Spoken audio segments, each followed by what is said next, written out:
What's up, Instagram? So I got an interview. I'm trying to actually join, but for some reason Instagram is not working. So I have to move everything over here, and hopefully everything works. Uh, let's see.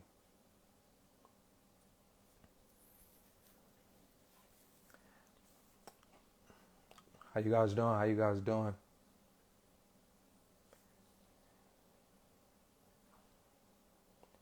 Trying to get everything situated on my end. No, where did she go?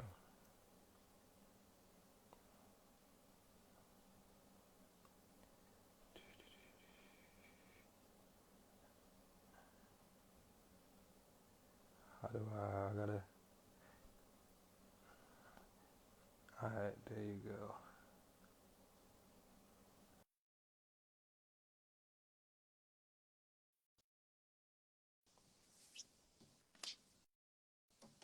Just sent you the request.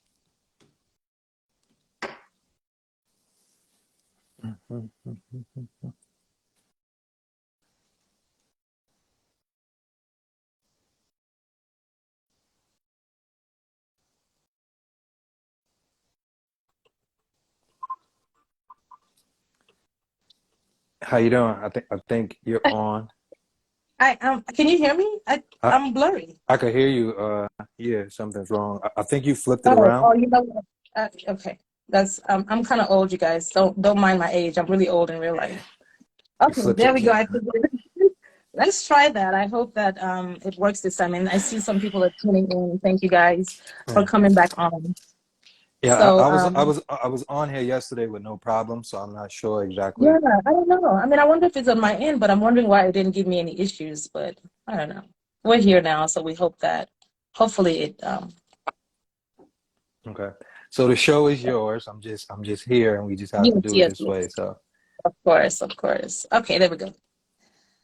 All right. Thank you guys again. I've already been talking about what the show is going to entail, like some outlines of what we're going to cover today. I can go through that again, or we can just dive into. I think you know what. Let's start with you first because I'm introducing you to my audience as well. mhm. This is your second time here, and I'm truly appreciative of your time and your energy and your work. You know what you're contributing to the world. Thank you for being here to do that with us today. Um, so Oh, again, thank the you. topic today is called, yes, emotional availability. And like I said, I like talking to you about certain topics because I think that you are the guy for that. You're putting yourself out there in a different way than I've seen a lot of people do. Just being vulnerable. A lot of people are not vulnerable. I'm still struggling with vulnerability, but I'm better off than I was maybe a few years ago. So I love that you do that. That's why I'm happy about this topic today. So we left off with the hoodie. A lot of people say they like the hoodie. We talked about the hoodie, and this is from Dash's collection. Um, but now we're gonna dive right into it. You know, so we'll start with defining what emotional availability is. Dash, if you can give us your own words on what is emotional availability. Okay.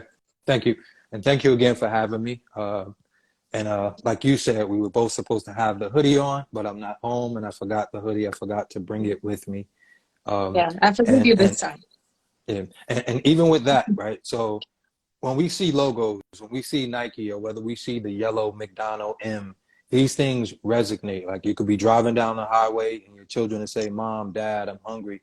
Can we go to McDonald's? Can we get something to eat?" Right?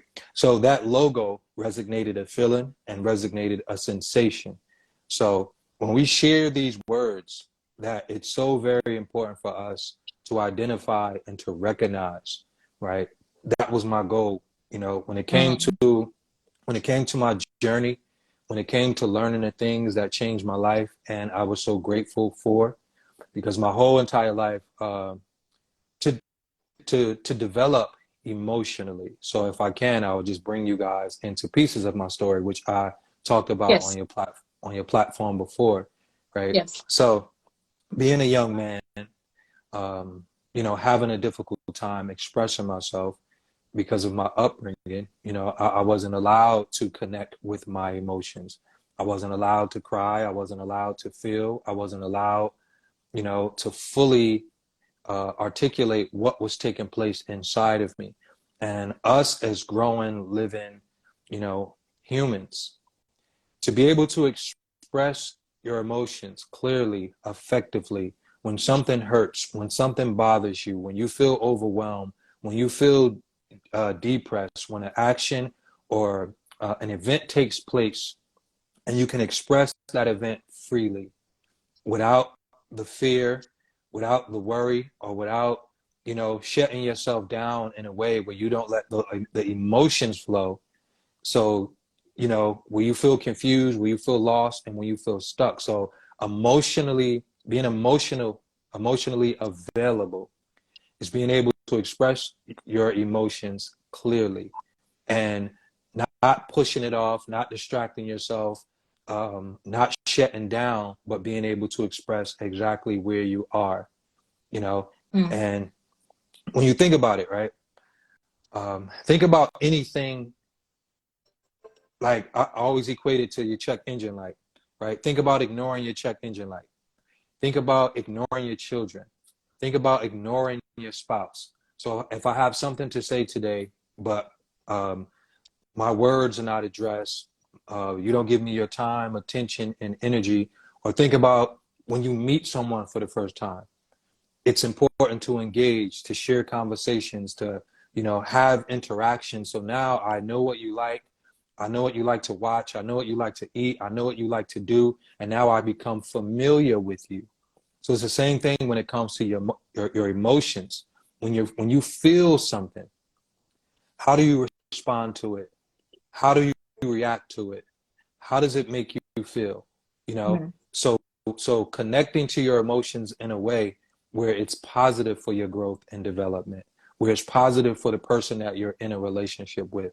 So being emotionally available is being able to express yourself clearly and effectively and in a healthy manner, Yeah. So even to the point where when it's the people that know you're in a relationship, you express yourself so much and you have a healthy expression of your emotions where it allows the person on the outside of you to get to know you better, right? Mm.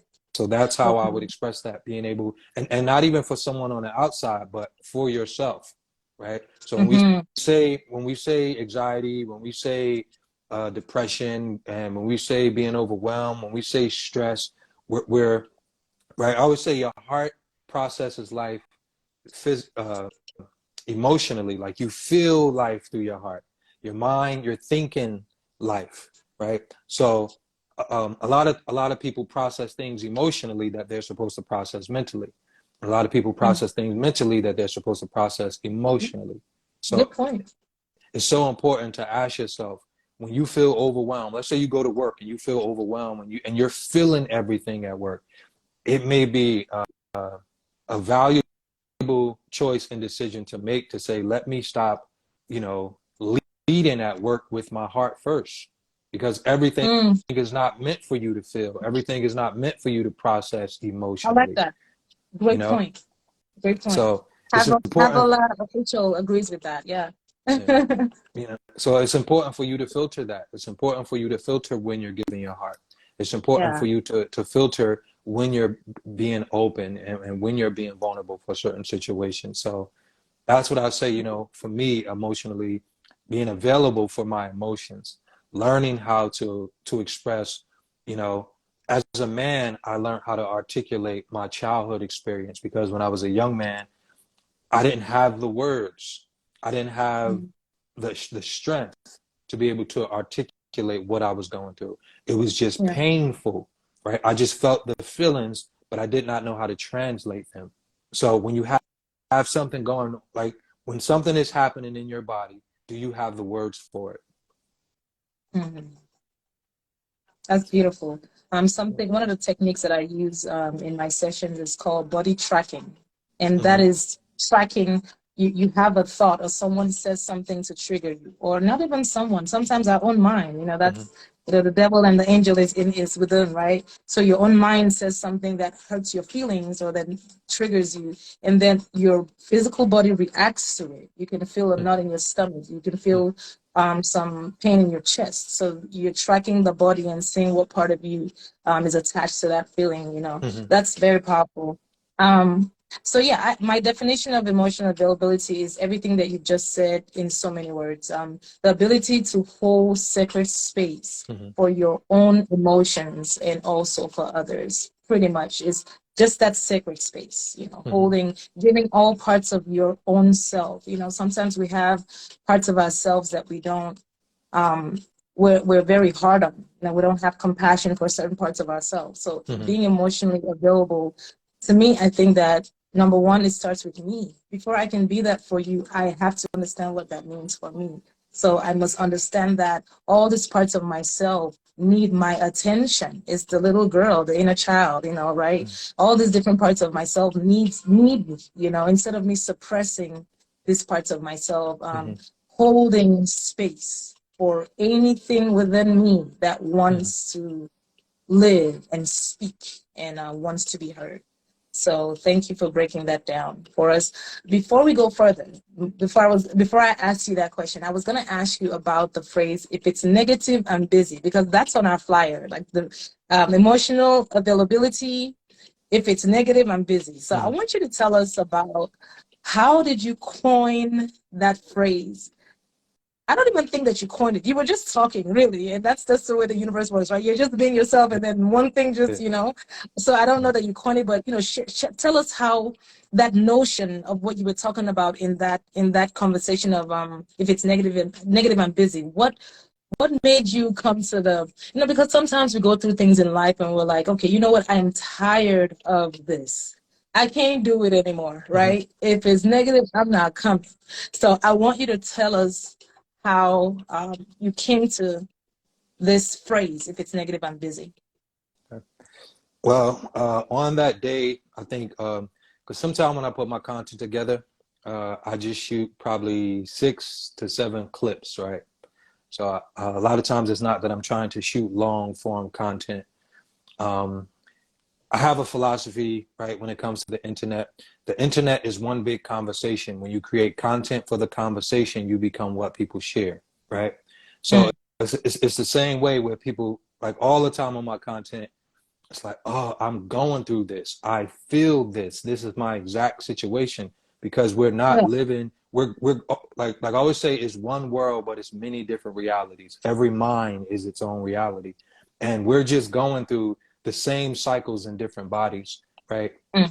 But some of us have a higher level of success than others based on how you show up for life, right? Because I said in one of my clips, people are going to people, right? But life is going to life. You're going to have ups and downs. You're going to have difficult days. You're going to have challenges. But how you show up for the challenges will define your life. So I forgot all the videos that I did that day. But honestly, I think I took, as long as that video was, that's how long I took on the video. I do so much content, like, you don't know which one is going to work or which one is going to connect or when it's going to connect. So I didn't think twice. I didn't say this video was going to be like Just be magic. yourself. Just put it together. I let it flow. But I could break it down in this sense, right? If like, your words are a diet, right? So think about, like, every word has a feeling and an emotion attached to it. So when you speak, you feel. When you speak, you're creating a reality for yourself. Now think about the words that help you thrive in life. Think about the words that your tribe connects to, right? So if negativity, if I went to a buffet and I seen the words that was around, like, the environments or the places that don't contribute to my greater self, right? I would not put negativity on my plate. I will not put draining energies. We say negativity, we say draining, we say toxic, we say bad, we say evil, we say wicked. These are things that I don't want around me. right? So I want love, I want compassion, I want togetherness, I want freedom, I want clarity, I want peace of mind, I want harmony, I want these things that will help me become a better person, a Mm. clear person. And and life is about balance, and it's also how you describe life, because life, like I said, life is just life. And so when things take place, it can be perceived as a bad thing or a negative thing, but you have no idea what certain things will do for you in your future. I could Of course. describe my childhood as being bad, but it also was a part of the ingredients that made me the person that I am today. So Mm. when it comes to the phrase, it was just speaking an energy, speaking a vibration into the world that sometime I go off a caption, I'll have a caption, I'll have a thought, and then I just create the conversation for that thought. And for the most part, and a lot of times people get confused when they come across some of my content. Um, I understand, especially when it comes to social media, they allow you to have sounds. So the reason you see that Yeah. that's why that clip is more popular than me, right? The sound became bigger than me because the way I delivered the sound, it became someone's energy. They like, I Mhm. feel this, I feel Yes. this, this is me. So it Yes. was my voice, but it connected Yes. to everyone's life, you Yes. know. Yes. I love So that. this is what I do with pieces of my content. I lend my voice to the world. What is someone going through right now? What is someone trying to change? What is someone trying to remove themselves from? So even though I said the words, if it's negative, I'm busy. If it's draining, I'm busy. If it's a waste of time, those are my words, but those words fit into so many people's puzzles and realities. And Yeah. now that mantra became how someone went to work that day, how someone Yeah. interacted in their relationship, how someone interacted in their environments where they used to let everything get to them, where they used to let everything bother them. Those words became the mantra that connected to the freedom that they was allowed to have, right? So when they seen a glimpse of behavior taking place where they was like, oh man, if it's negative, I'm busy. If it's draining, I'm busy. And it allows you to, instead of go to a place where you give your body and your mind to a situation, you was able to pull away from it with a word and a mantra and a hook, right? So that's what that Yeah. was. It was a hook. When you think about your favorite song, when you think Yes. about when you think about a mindset, right? Setting your mind on words, on an activity, on a direction, on guiding yourself. So that was really it, and that's how I create a lot of my content. So like Yeah. I put a piece out there. I put a piece out there where it said uh if we have a good time together, if we smile together, we should be able to cry together. Like, don't hide from me. And it took me so Mhm. long to like master the feelings and emotions of, because when I do like emotional pieces, like it takes me some time to like get the facial expressions of an emotional video. So people that come across and think it's my reality, but I'm delivering words for all of Mm. us that's just going through these Interesting. cycles, you know. Interesting. And I like how you go ahead. I'm sorry. no, no, You, go ahead. yeah, Okay. I like how you said that as far as like you just being the Yeah. voice. To me, I think that has a lot to do with purpose. I just recently, I'm not gonna say I recently found my purpose. I felt like something in me already kind of always, since I was a young girl, knew that there was something that had to do with me doing some type of teaching or stuff with psychology and spirituality and healing. Something was always there, but I didn't know that it was gonna be a thing for me, and this is what I would be doing as a career and a life purpose. So the Mm-hmm. reason I say that is because now that I know what it looks like or feels like to be on purpose, I can see when I can see easily when Mm-hmm. someone else is on purpose. So for you, that's exactly what I see. As you said, sometimes I'm the messenger, Mm-hmm. and I think that the reason why that phrase, if it's negative and busy, really made a very huge resonance to the world is because more especially because of the times that we're in right now. Everything that has happened in the last few years, we all have experienced what has happened, right? And Yes. some of us lost so many people. There's so many things. People were uprooted from their homes. People had to transform their lives. So many changes, you know, so many hurt, so much pain. And I think in this current times that we're in, we're tired of things that don't really matter as much to our spirits, to our souls, to our mental health. You know? So that is what being on purpose and allowing the divine, the universe, God, your ancestors, the spirits, the heavens, the stars, or whatever you call the Most High, whatever your name is for that, is allowing source to pass through you. That's what you're doing. That's why if it's negative and busy became bigger than Dash Hudson, because it's never about us. It's never about you. It's never about me. It's about allowing ourselves to be used for a greater purpose. So I think that is a very great point to make. I wanted to say that as far as just the times that we're in right now. And it's like you being in flow, in sequence, in free in alignment with what the universe is doing right now.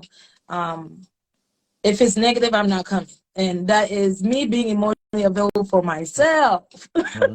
That's why I put that in the title, because truly, if I'm emotionally, it takes some time to say, you know what, no. It takes a lot to say no sometimes. A lot of us fear to say no to people, especially our loved ones, you know, or like especially our parents, you know, saying no to my mom. I mean, that's still a struggle for me. So it's like just being in a place where like we're seeing what life has done in the last few years, and it's like ish got real, right? And it's like I can't continue to live for things outside of myself and not balance it out with living for myself as well. So I think if it's negative and busy, it's right on target, you know. So thank you for that, for allowing source to use you for the collective. Okay, so perfect. So we've talked about, right? We talked about what emotional availability is. Now we're going to talk about what it looks like. So Dash, what does it look like?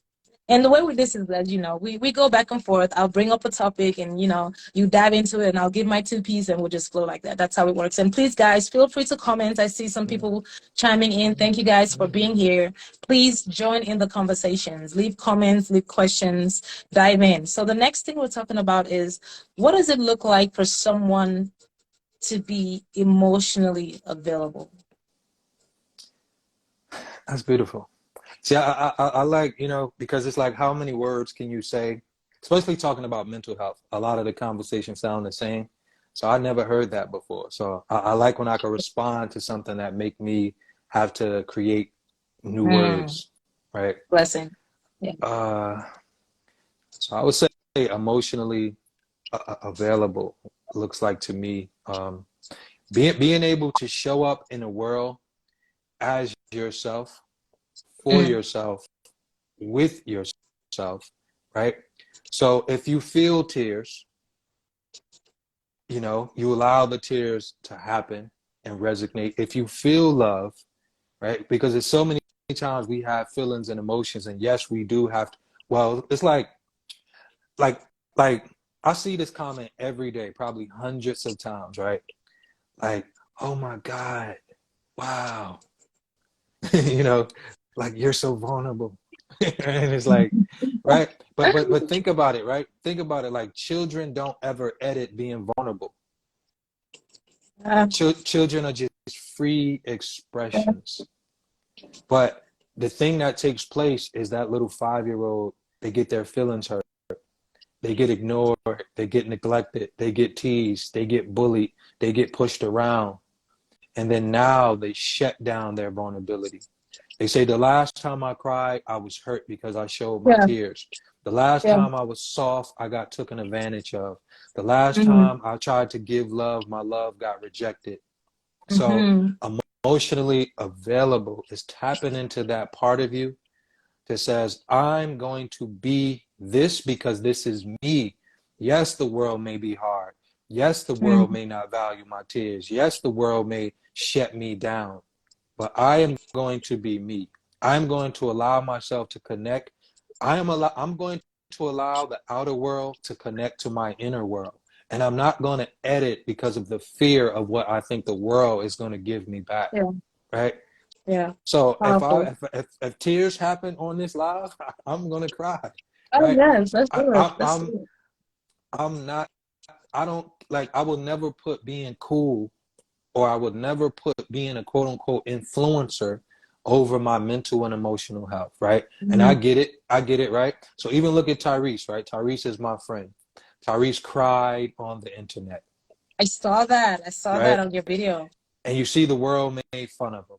So Oh, I didn't again, see that, but so, so again, like that's where we want to shut down. That's why people cry in the dark. That's why people sit in the car when they come from work. That's why people, oh, you're commit. talking about when a few years ago when he. Oh, okay, yeah. Okay, yeah. Yeah. You're right. You're right. You're right. Yeah, yeah. Mm. Mm-hmm. So that's what I mean. It's like we forget how to be the children that we are, the children. So Yeah, even though we're 20, 40, 30, 50, whatever the yeah. age is, you're still a life to the world, right? Mm. You're still a life to the Mm. world. You're still an expression to the world.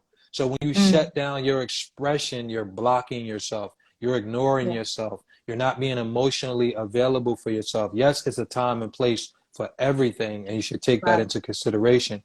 But that's what emotionally available looks like to me. If you feel, and allow yourself to express that feeling and Yeah, connect. Because what takes place, I always talk about neurological pathways.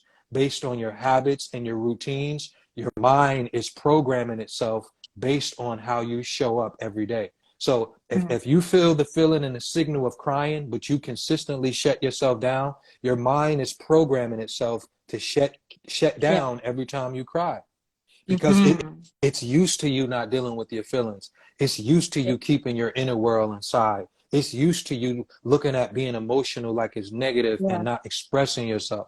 So being emotionally available, it looks like a hug when you feel a hug. It looks like love when you feel love. It looks like expression when you feel like you have to express. And that's why it's called expression.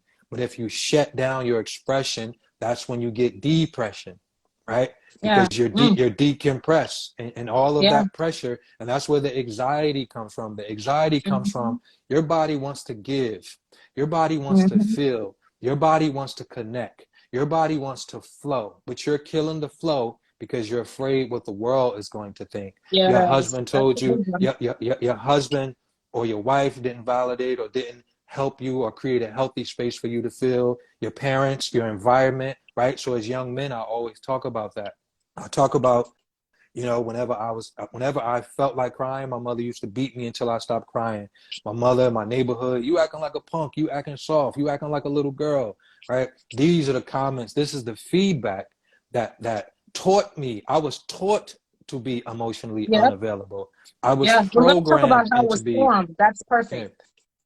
So and that's where it's like when men get in relationships, just like you're learning anything else, you have to learn how to connect if you were never taught.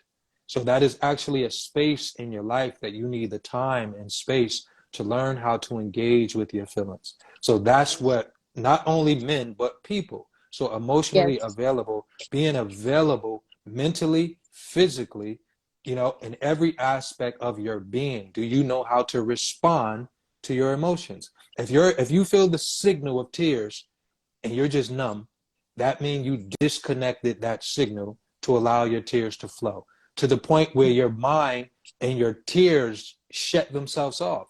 So you're sitting around and you wondering why you don't cry and why you don't connect and why you don't Yeah. feel and why you don't allow yourself to live. And I'm not saying we do this intentionally at first. Yeah. Sometimes we do this It's out all of survival mode. subconscious. Yeah. Yeah. Mm-hmm. So me surviving my neighborhood, I had to be quote unquote strong to the point my weakness becomes my strength. And everybody brags about, I used to brag about being tough and hard, right? But my hardness came because I was numb, right? Mm-hmm. So what we call hard and gangster and hip hop and tough, that is suppression, Yes. right? Yes. That's I like always that. say Yeah. underneath. Sorry. I would say underneath anger and pain, what is under that? There's some fears under there, is some traumas, some pain. You know, it's just masking itself, and it looks like anger and strength and being in the ego and all of the toxic masculinity and all of that. But there's some stuff underneath there, right? It's being having your vulnerable side suppressed. Having the inner boy or the inner girl, the inner child suppressed. So that's a very great point. A couple of things I have here is, like you said, what does emotional availability look like? It looks like self-love and being able to hold space for yourself. We talked about that earlier. It looks like being able to have deep emotional conversations openly, just like this, just like on your platform, just like we're doing right now in this moment, just like we do when we speak in front of, publicly in front of people, more than 1 or 2, 3, 4, 5, 8, 10, 15 people. So it looks like that. Another way that you can know, in my own opinion, is when you can respect other people's boundaries. What do I mean by that? This journey of my own self, my own emotional availability, I think that sometimes we don't realize that we might be overstepping boundaries sometimes. Mm-hmm. So if I know that you're someone who loves yourself, someone who takes care of yourself, someone who controls your own life, and you're stubborn within yourself, and I have a problem with that, then I have to check myself. I have to go within and see why I have an issue with not respecting your boundary. Because I feel like if I'm emotionally available for myself, I would understand what it means for you to be emotionally available for yourself. Mm-hmm. So when you do put a boundary, and maybe you're taking some self-care time, whatever the case may be, I don't feel a way. I don't Mm-hmm. feel any kind of way, because I do that in my own life. Mm-hmm. So that's kind of deep. I don't know if you guys are following me, but I a lot got of you. times when I speak from my experiences. I'm also from, like you said, the collective. Like a lot of things, even on my page, I post a lot of words of encouragement, some quotes, some videos. It's not all about what I'm going through. I'm tapped into the Akashic records of the collective, of just bringing down the messages that applies to all of us, because we're still one. We're all Mm-hmm. still one. We Mm-hmm. all know what it feels like to hurt. We all know what joy feels like. We know what happiness feels like. We know what sadness feels like. So we're all the same. So it's really just being able to keep your ears to the ground to know what the collective is feeling or needs at that time. So back to what I was saying, I think that that's a good way to know if you're emotionally available, is to respect someone else's boundary.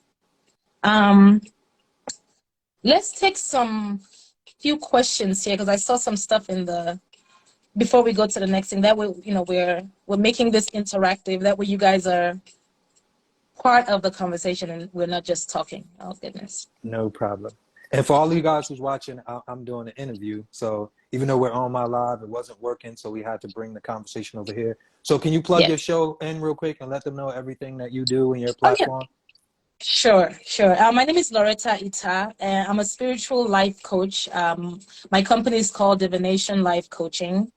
And what I do is help people get past those invisible blockages that we all have, certain things that are keeping us, those old programmings, those mental suppressions, those outdated programmings that we're still operating from, some things within ourselves, mindsets, patterns that we're still operating from, that keeps us from the desires that we have, our dreams, our life purposes, our goals, the type of life that we see ourselves living. That's what I do. I help people heal invisible blockages that keep them from their life purpose. My talk show is called Divine Talks. For now, it's right here on Instagram Live. I try to do it maybe every other month or so, and I always like to have very interesting topics like the one today, things that conversations that have to do with the soul. It's called Divine Talks, Conversations with the Soul. So these type of conversations that you don't have every day, these type of conversations that we only have within our own sacred spaces, in our own minds, or with our close-knit loved ones, trusted ones, right? So that's what Divine Talks is all about, is a platform for all of us to join in a conversation that we shy away from, because like we said earlier, it's time. We're in the vibration of a new paradigm. Like the old ways are dead and dying. They're becoming outdated, and a new way is coming of love and peace and balance. And like you said, if it's negative, I'm tired. I'm not emotionally available for anything that does not serve my higher self.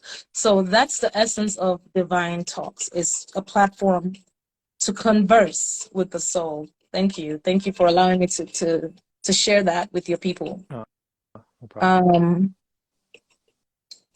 So we have some here. It says, great information. Love how genuine you are. I know that's right, brother.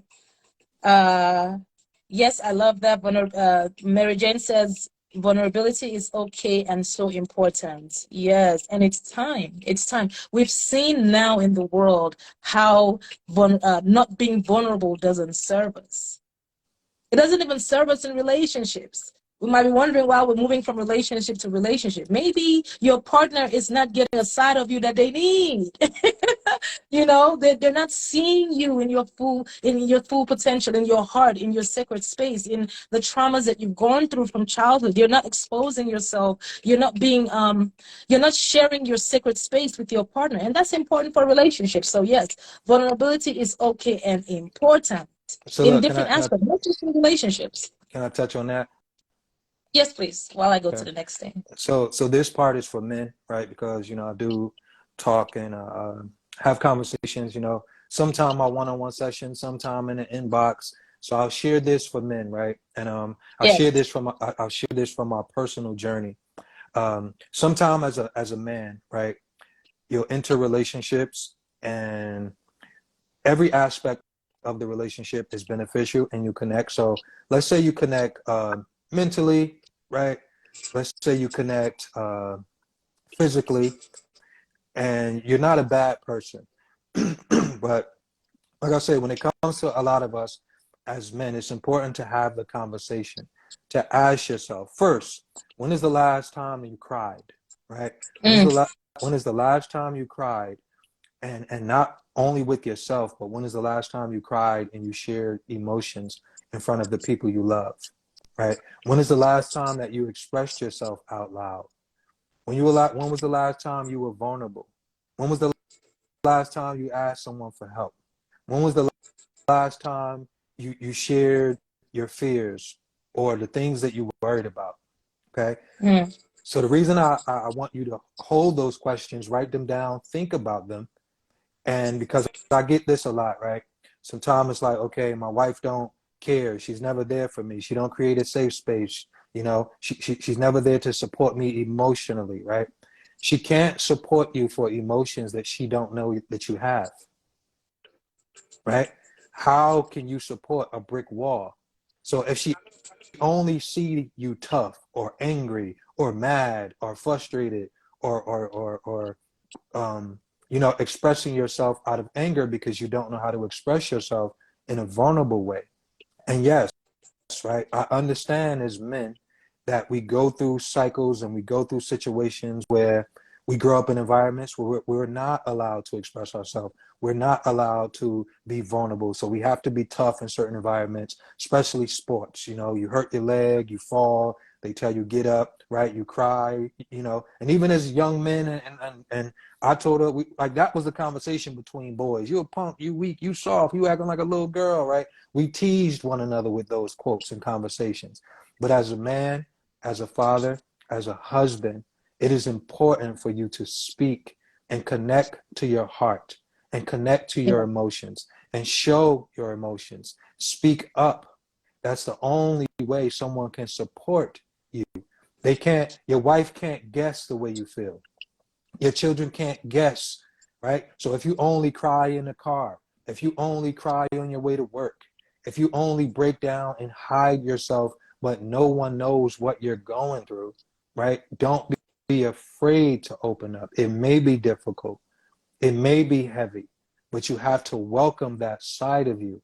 That's the only way that, you know, a support system can happen. Your wife is probably dying to see your tears and dying to see that you feel, Yes, because she probably don't even definitely. know that you feel. She probably don't even know. She's like, oh, my husband just, you know, he's just nonchalant. Oh, he just Yeah, takes everything. Oh, he's never worried. But you are worried if you're suffering in silence. You are yeah, breaking if you're doing it alone. So if yeah. you want that support, if you want people to be emotionally available for you and connect to your emotions, it's time for you to start sharing them. Yeah, that's beautiful. And I wanted, and this topic, I specifically wanted a male to be my co-host because emotional availability is not just a one-sided thing, it's both genders. And I think a lot of men, like you spoke about earlier, in childhood, for you men, you have it harder because that part of you is stifled. So I wanted you to come on here and give us the male's voice. That's another reason why I wanted a male to be a co-host on this topic, because it's important, especially for our males. Mary Jane says here, how can I get my man to wrap his head around this? I'd love for him to open his vulnerability. He is stuck. Definitely. That's what he was just speaking about. I mean, for So, me, okay. if that's a question, therapy is great. You know, sometimes I think that when in relationships, it's hard for the man or the woman to talk to each other. So, I don't know. Maybe I could be biased, but I think men do it more. But I could be wrong. Don't fight me, man. Don't fight me. But I think sometimes it's men don't really listen to their women. Not all men. I'm not talking about all men. I just mean I hear that often, and I've experienced that myself, where it's easier for the man to talk to maybe a therapist or a counselor than to hear or talk to their spouse, you know, that kind of thing. So I always encourage therapy. Maybe, like she said, maybe you're trying to get him to be vulnerable. Maybe he's not comfortable yet. Maybe he wants, sometimes, like even me, sometimes it's human nature. Sometimes you're out somewhere and you open up more to a stranger than you do to your brother or your sister at home, right? It's that fear of being seen, but this stranger doesn't know you, so it's easier to open up. So maybe that's something that, just a suggestion, maybe him going to therapy and seeing if he can get those expressions out to someone who doesn't know, and then maybe you guys doing it together in that way. Do you have something to say in regards to that? Definitely. To me, And look, um, majority of my life, right, I struggled academically. But the difficult thing, when people that already know how to read try to teach you how to read, they try to teach you from where they are and not where you are, right? mm, So even look, and this is with love, right? So you responded to right. that Don't come already. for us, people. No. Listen, right? Look, this is all we building and we learning, right? Right, So exactly. I'm gonna give you this space because I want you to understand. Because when I'm communicating this, I live this body. I live there, right? So, like I said, when tutors and teachers, right, they have this underlying arrogance. They have this underlying arrogance, like you should already know, and then they want to Mm, teach you. They want to teach you, and they don't even know how much you're struggling. They'll yeah, start talking, they'll start putting things down, but it's like yeah, you ain't even give me time to even show you my yeah, struggle, right? If you don't yeah, even yeah, know, if you don't even know that I'm struggling on a kindergarten level, and you're talking to me in the fifth grade level, because the fifth yeah. grade level is the kindergarten level for you, but no, I'm Mm-hmm. all the way on cat. I don't even know cat. But if I don't feel vulnerable enough, if I don't feel vulnerable enough to open up and say, no, I don't even recognize the A. I don't know any I of don't that. understand So, calculus. I'm still trying to spell yeah. cat. Yeah. So look, to it was a point in time in my life where I could not feel, right? So imagine wanting to cry, but you don't Mhm. have tears. Imagine wanting to feel and you can't feel. Imagine wanting to connect, but you can't connect. So everything you need me to do, it is not possible, right? So it's literally like, okay, yes, I could be 25, but I'm still crawling emotionally. Yeah. So Yeah. that is where you have to start. You have to take your mind and take your techniques and your strategies as a woman or husband or wife, whatever. If someone is struggling, you have to deal with them in a delicate way, especially when it comes to people you love, right? Because sometimes you don't want to show your wife that you're struggling so much. Yeah. Sometimes you don't want to show your family what level you're struggling and what you're battling. And that's why it's always disguised. I'm afraid to show you my sadness. I'm afraid to show you that I'm still struggling on a first grade level. Yeah. Because in certain areas, you may see me as the tough husband that go to work, that pay the Yeah. bills, and he may function like a genius in every other area. He balanced the checkbooks, he can make the money, right? But emotionally, he is a kindergartner. So one thing that you never want to do, right? Do not ever throw his weakness back in his face. See, you learned that from your father. See, you learned that when you was in. See, that's why you don't know how to. He's never gonna open up and feel safe with you, to feel like I have the space and opportunity to grow, right? And if you try to put me where you are, that's gonna be another reason where I'm not gonna gonna feel safe and why I'm not gonna grow, right? So what it is like you have to build a consistency of just allowing him to walk. So it's just like when your infant is learning how to walk, or when you're whatever age. I know it's like different ages children learn how to walk. When they're first finally taking those first steps, and you're just there with your hands out, and you're just letting them know that they got it, right? And allowing them to build that consistency, because sometimes it's not even about them doing it with you. Some people don't even know how to do it with themselves, right? So I was afraid to do it with myself. I was afraid. I was going through those inner wars with myself. And sometimes it takes like a catastrophic event for you to go through a breakthrough, to where you just had enough, right? So for me, like I said, it was the birth of my son. It was a breakup for me. Sometimes it's like a devastating event where you just go through this shift, and you just allow yourself to push through those feelings and emotions of hurt, but trying to be a support to someone.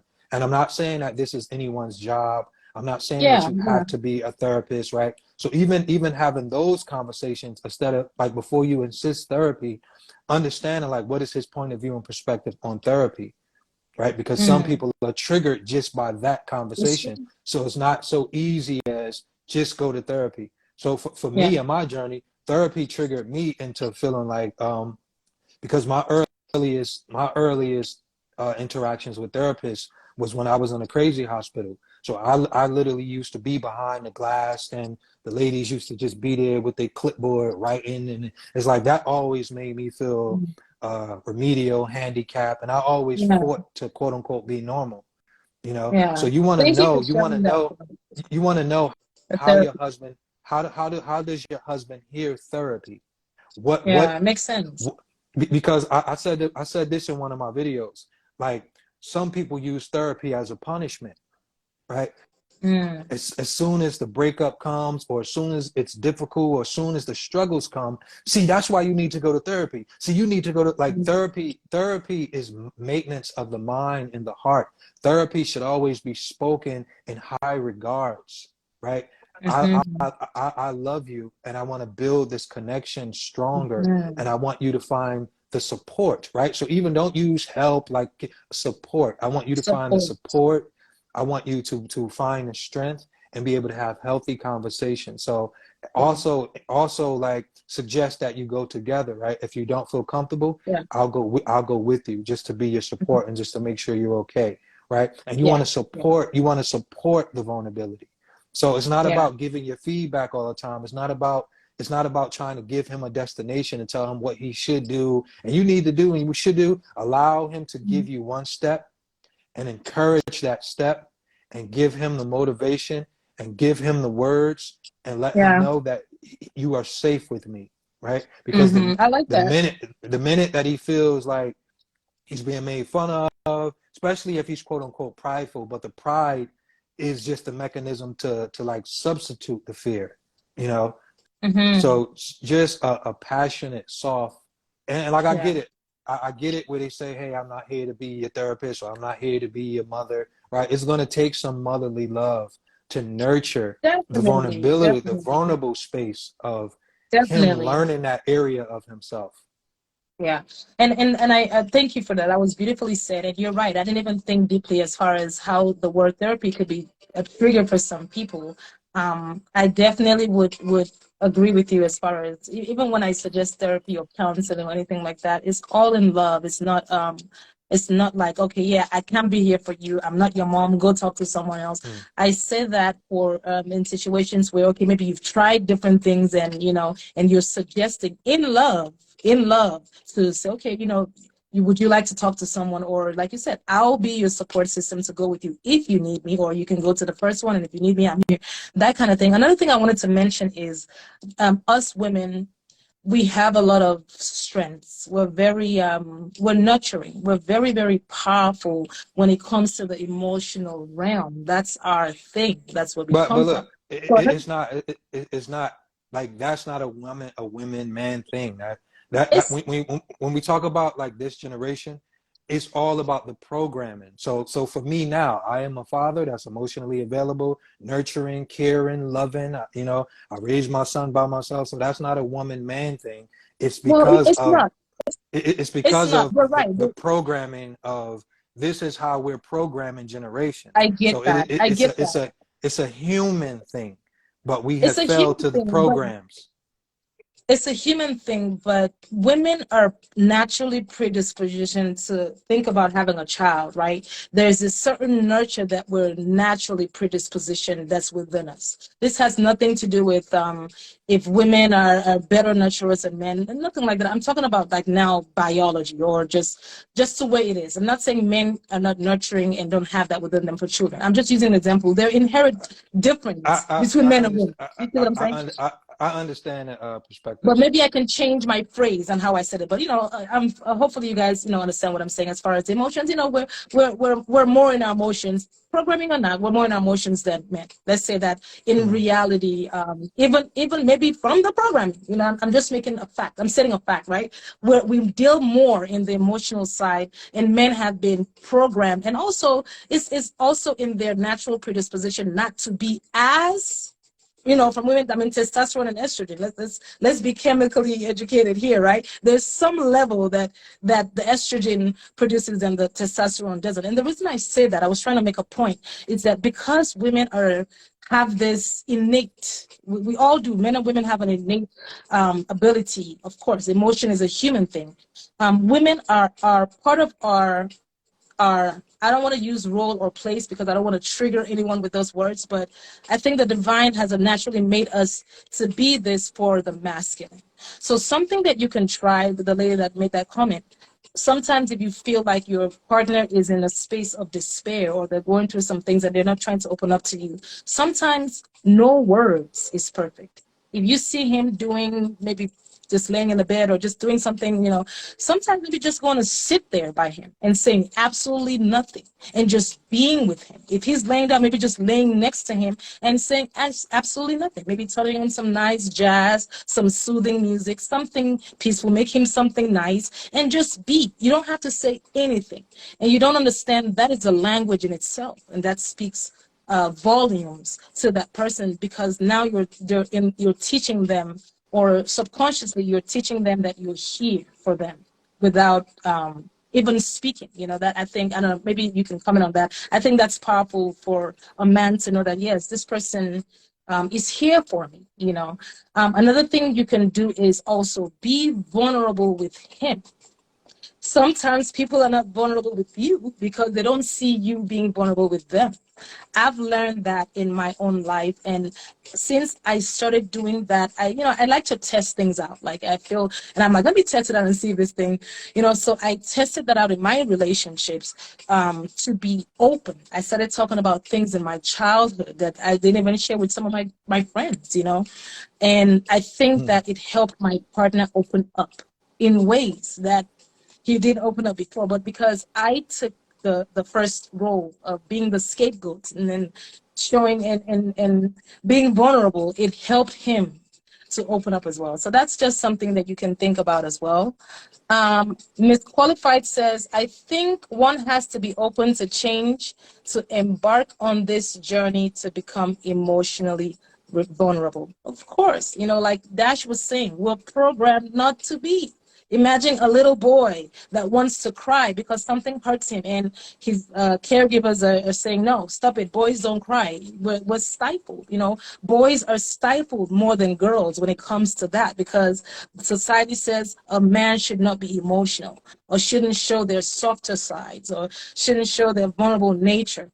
That's from programming, like Dash has said. So that's why a change is needed. You have to change that. Oh, that's actually what I do. Invisible blockages. So that's an old mindset that someone is still operating from, as far as not being vulnerable. You're so used to the suppression that was caused from childhood. You're still operating with that paradigm within yourself. So yes, that pattern has to be broken.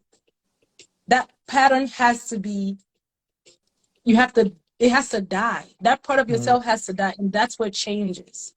Part of yourself that always wants to put on a mask. We did, I did a show called The Mask. I think it was A Mask We Wear or something like that. And that's exactly what that is. We're all walking around with masks, these armors that is not really our true self. Yes, it's a part of us because we're balanced. What, like Dash said, is a time and place for everything. Sometimes you're emotional, sometimes you don't need to be. It's not the time for that. Everything in life is balanced. Nobody's saying walk around all day crying. There's a problem with that too, right? So everything is in balance. There's a time and place for everything. But you have to change, be willing to change. You have to be willing to heal that part of yourself that is used to being so strong and not be vulnerable. So yes, change is definitely needed. Nick Marie says, not only men, women in tough careers. I'm not sure what that was in regards to, but let's see. Only way to, Mary Jane says, only way to stay connected as partners. I think I'm reading all messages, but you know, still. I believe Kiki says, how can a partner help to get them to this point? How can I, maybe that's what she's trying to say, how can I help my partner to get them up to this point? I think that we've shared some things already, from what Dash said about vulnerability and different ways that you can help. We mentioned earlier how, I don't know if you want to add anything to that, but how can I help to get my partner to this point? Let's see. I could touch on that if I can, because I'm still flowing off. This is your show, so I'm just waiting for you to pass me the ball. You know? Okay. So can I touch on that? Yeah, sure. Okay. So for me, right, when it comes to my healing journey, and I'm still on my healing journey, it is information, but information alone will not guide you through, right? So think about this. Think about when you take the written test, right? When you take the written test, do you know how to drive? That was a question. Like when you take the written test, like when you go to driver's ed or you take the written test, you may know the rules and you may know the information, but until you get behind the wheel and actually experience the pedal, stop, park, go, straight, turn, you have to get behind the wheel of the information, right? Mm-hmm. So those are the two key components to understand. You're challenging the information of your partner. And that is where you need to build your relationship around. So for me, when it came to learning, right? Because it's one thing to think, man, I'm just a cold person. I'm an emotionless person, right? But when you learn what is taking place when I'm angry or I'm upset, and you learn about anger, right? And you learn, right? And it's like now you have to introduce this new vocabulary in your life, and you have to take time for the content, right? So the content could be a documentary, the content could be a blog, the content could be a book. So it is not just about therapy alone where you unpack, right? It's different categories of why and different methods when it comes to therapy, right? Mm-hmm. So when you talk about psychotherapy, and you're talking about your problems and you're talking about the past and you're talking about the things that you've been through, that is to help you release the feelings and emotions and the ups and downs and the trials and tribulations that you have experienced, right? That is very necessary and needed for you to finally release those things. Now, when it comes to the information, now you need to learn how your mind works, how your body works. So when you think of anger and you think of yourself getting mad, but you understand, like, when you're angry, it stops the oxygen from flowing to your frontal cortex, right? Mm. So you're literally in a dying state, right? So when you learn what's taking place, okay, so this is why I'm breathing this way. This is why my hands start shaking. So now you want to say, let me start to document the activities that's taking place outside of the limited information that I had in the beginning. Now that I know, right, maybe you may not know. I don't know what a frontal cortex is. I don't know what none of this stuff is. I don't know what the amygdala is. I don't know what endorphins is. I don't know what dopamines are, right? You could not know the language, but you know, find the books. Yeah. Find the books, find the information so you can know exactly what's taking place in your body. So you can start to document the way you show up. When you're angry, what's taking place? So we say, okay, my husband just get mad or my wife get mad, they get angry, they start yelling, screaming, right? It's important to start to document what takes place before the argument. So if you notice the heavy breathing, right? If you notice the heavy breathing, if you notice you get nervous, if you notice, you know, like when you look at eyes, you would always see when someone is about to snap, just taking the time to look at their eyes, right? So it is important to go on that journey of information. You could start on YouTube, right? How does anger affect the body? What to do, right? So learning breathing techniques, learning if you need to go for a walk, learning if you need to build a time limit when it comes to communication, right? Because the cheapest form of communication is an argument, because you only win if you're louder or if you get the last word. So maybe you need to build a 3-minute pause where it's like you allow each other to communicate effectively. You talk for 3 minutes, I talk for 3 minutes. We don't interrupt one another. And if we notice, one of the key words you want to use while you're on your healing journey is triggered, right? If you feel triggered, where you feel that uncomfortable feeling, where you feel that feeling like you're getting overwhelmed, that's when you can create a timeout, right? Let's go for a timeout. You go do what you need to do to balance yourself out. I go do what I need to do to balance myself out, because both of you can have different balancing strategies for one another. Maybe your thing could be doing jumping jacks. His thing could be going to walk around the block. Another thing could be going to ride on a bike. Another thing could go meditate, right? Or go put on your favorite show, right? Having a time out period. So it's so many things that you have to understand when it comes to your healing journey and learning. It's not all about just talking. It's not all about because even when you talk, what are you talking shadow with? work. You have to do some major shadow work. That's a big one. And it's important, right? Because knowledge and wisdom are two different things, right? The knowledge is the content. The knowledge is everything that I'm talking about.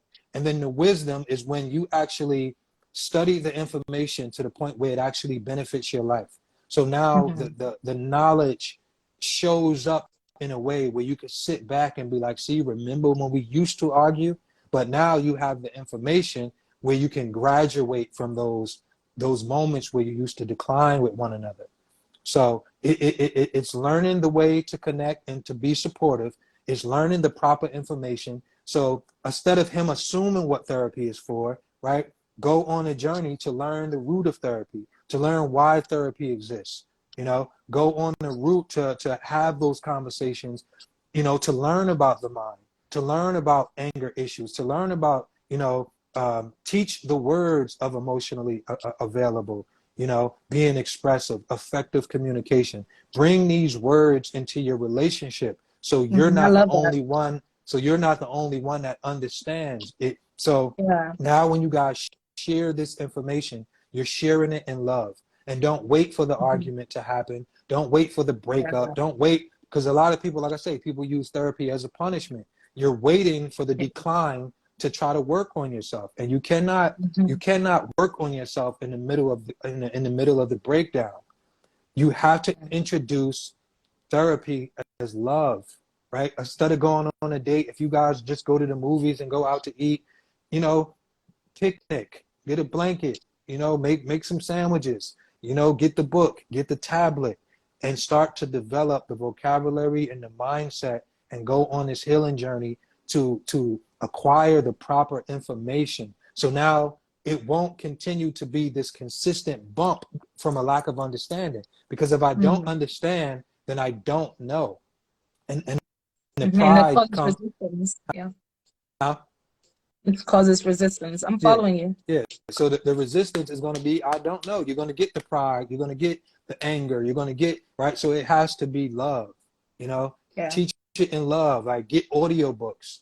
Go to Kindle, get audiobooks on mental health. So when you guys lay down, you can listen to audiobooks. Understand, get the 5 love languages. Get another book. It didn't start with you. It's another book, As a Man Thinketh, right? So books that talk about the mind, books that talk about self-love and developing yourself so you can actually have a common bond in communication.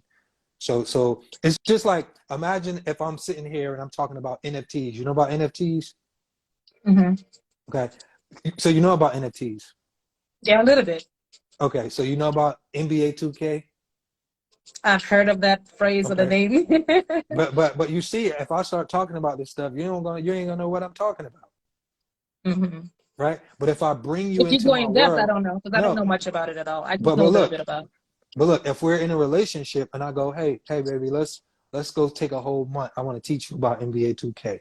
I want to show you how it works. I want to show you how the game, you know, was put together. So when I speak to you, we have this bond of, now we can have a connection. Yeah. And I'm not talking to you from the outside, and it's not boring to you and you don't understand it. So now we're coming together. Not to interject, but a good part of that is me actually being willing. So you know what I'm saying?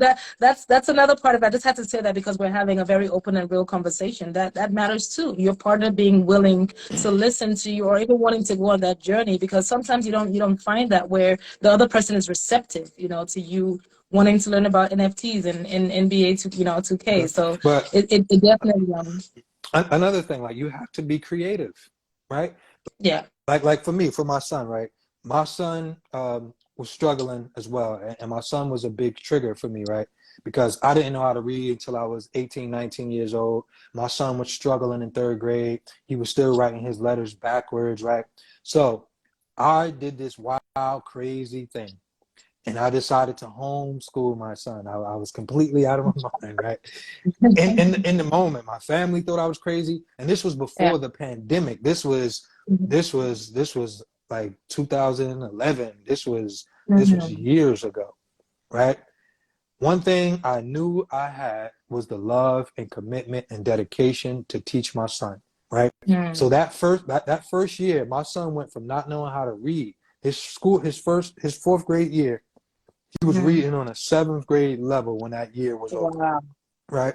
That's amazing. So my son, for one, it's 5 different learning styles, right? You got auditorial, kinesthetic. Let's talk about that. Right? So you have to learn the learning style. And then what I did for my son, I took what my son was attracted to. My son loved superheroes. He loved Batman. He loved Spider-Man. So the way I got my son engaged was, we started going to the library. I got him every superhero book in the world. I used to get 10 to 20 books every week, right? So I got every superhero book in the world, right? And to him, now the books connect to his excitement. It connects to his joy. Yeah. Right? So I did that the first 2-3 months. And then instead of 10 superhero books, I slid a science book in there. I slid a math book in there. And now it transferred from his joy of superheroes to his excitement for reading, right? So you just have to be creative. What does your partner like? What does they enjoy? How can you add what they need with what they want, and make a partner out of it, and engage and have that level of excitement, because all you're doing is breaking their behavior pattern, right? Mm-hmm. So it's not about this force. It's about Yeah. this excitement, because Yeah. like we could have the dismissal, and we could say, oh, it's not my job, right? But if this is your husband, if this is your life partner, and they're great for you in every area, because this is what Yeah. people are doing. And I always say a relationship is nothing but human behavior, right? And when you say, hey, my husband is not emotionally available, or my husband does not talk and speak up, that is an area of his life that he's struggling with. And that is the human behavior that, if you connected and fixed and learn how to speak to that one area of his life, imagine what he could be for you, or imagine what she could be for you. So it's all about just learning a strategy or a technique. So if your husband like 2K, or if your husband like, what it's about, like I'm working on this book right now, and I think it's gonna be like super genius, because I'm like merging two worlds. Even when you look at like how they make, like your kids don't like vitamins, so they make gummy vitamins, and your kids think they're eating a fruit snack when they're still eating their vitamins, right? So try to find Yeah. a fruit snack method of teaching Mm-hmm. mental health, of pulling him in. And you know, Yeah. like women, y'all know how to finesse and like create Yeah. and make us Yeah. want to do stuff that we don't want to do. Like, it's about being creative, you know what I mean? Yeah. Entice us. Put, Mm-hmm. like, you got emotionally available, right? Put that on a Yeah. sexy nightgown or something, like, you know what I'm saying? Like, get us into the Don't words. make me go customize this hoodie. Stop it. Yeah, you know what I'm saying? Like get us Let's go into, you customize this hoodie and be know what emotionally I'm saying? available for real in a sexy Get way. get us into the language, get us into the connection. How can we make it, how can you make it exciting? How can you make it engaging? Yeah. Because therapy and mental health, it is, see, I gotta control my words, right? Because I was gonna say it is boring, right? But it is challenging, especially when it because for me, right, I literally had to like die. Pieces of me had to die, right? Yeah. So it is the struggle of, you got to fight through being vulnerable. You Yeah. got to fight through your childhood feelings and emotions, and then you got to learn at the same time. So it's a difficult transition to go through, you know.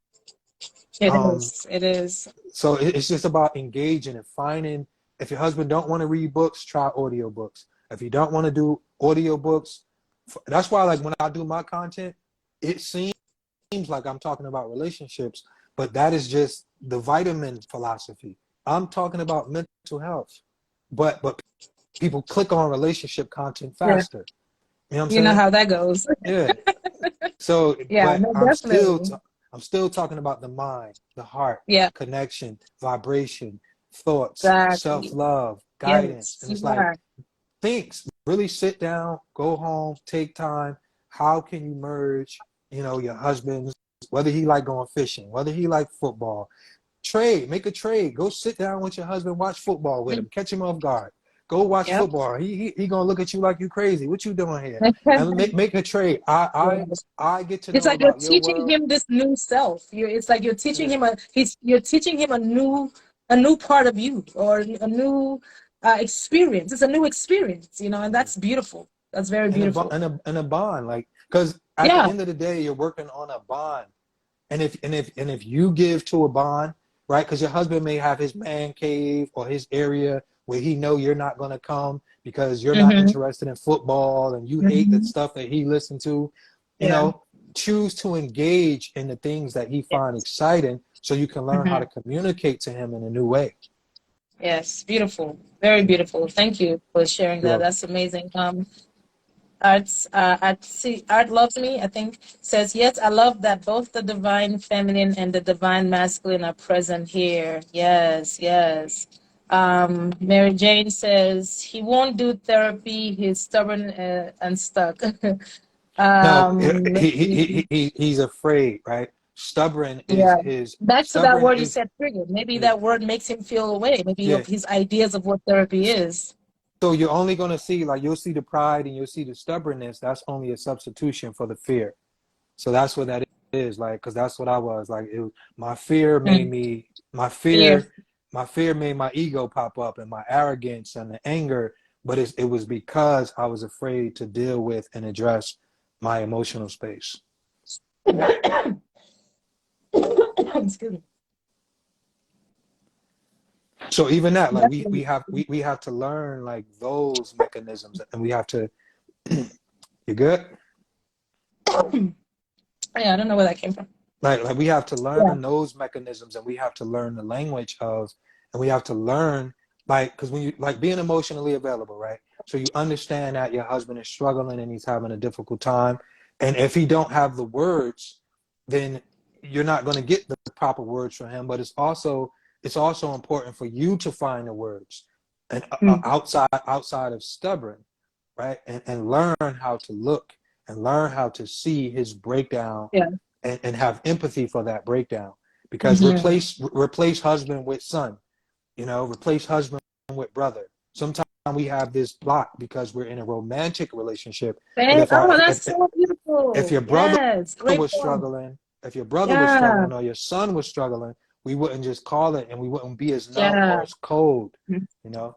Wow, that's beautiful. Goodness, that one is like, ooh, yes. Thank you for saying that from the male's perspective. And me as a woman, I like to be very balanced. I'm not one of those. I'm not a woman that looks at things just from a woman's perspective. I believe in fairness. Maybe that goes Mm-hmm. to my sign. For those who are into astrology, I'm a Sagittarius, and it's like the half man and half horse. So I always love to be balanced in every aspect of my life, and it's just naturally what I go with. I'm always an advocate for the male and for the female in balance. So I think that is a very, very great point. If are we treating our partners as our brothers, or we're treating them as this man that is my husband or my partner or my lover or we're giving this label, but where is the love in that? Where is the brotherhood and the sisterhood and the community in that? Your husband is your tribe. That's your family. That's your son. That's your brother, most especially. And I'm from Nigeria, and that's something that is very heavy in my culture. Like your partner that's your brother or your sister. Your wife is your sister. So that's the mental space that I come from, even in my own relationship. So I thank you for sharing that. Kenna says, actually, when I'm around young boys and men, I just listen to one of Mr. Hudson's pre-recorded live, and majority of the time they ask, who's that? So that to me, that means that you're catching somebody's attention. These men are listening, like, okay, who's this brother? What is he saying? That Mm-hmm. sometimes they might not want to appreciate it or be honest about how truthful Yeah. you may be, but they're hearing it. They're hearing No, it. but So also like a lot of men reach out to me, and I do talk to a lot of men, and I get that all the beautiful. time. Like I'll see some of my Yep. videos, and in the comment section, women are like, I don't see no men commenting. It's no men here, and it's like, let me tell you guys a secret, right? If I'm talking to women, trust and believe me, I'm talking to men, right? And what I mean by that is all day, every day, I see women like atting their husbands in the content every day. So Mm. understand that if you have a lesson to learn, if you're a wife, if you're a mother, and you have a lesson to learn, and the lesson is yours to teach, and the lesson is yours to give the information and be expressive with the information, because a lot of people do use social media as an escape, right? So some people want to be entertained, some people want to laugh. So a lot of people are not using social media to educate themselves and to grow and to learn and to be inspired in a way. So a lot of people don't associate the two. The most important thing, if you get the information, then your husband has the information, right? So maybe, like I say, when you have the information, the strategies and techniques and how you have to get the information to come across, that may be something you need to learn. But other than that, if you have the information to free yourself, right? So even if you keep getting into relationships, understanding that it's a difference between a broken boy, a male, and a man, and Mm. understanding what you need to see and recognize, and how you need to open up, and what kind of eyes you need when you're inviting someone into your life. You know, ask that man, what's your perspective of love? Ask that man, how was your childhood? And the minute he shows a block, right? A blockage where he gets tight or he tries to dismiss you, right?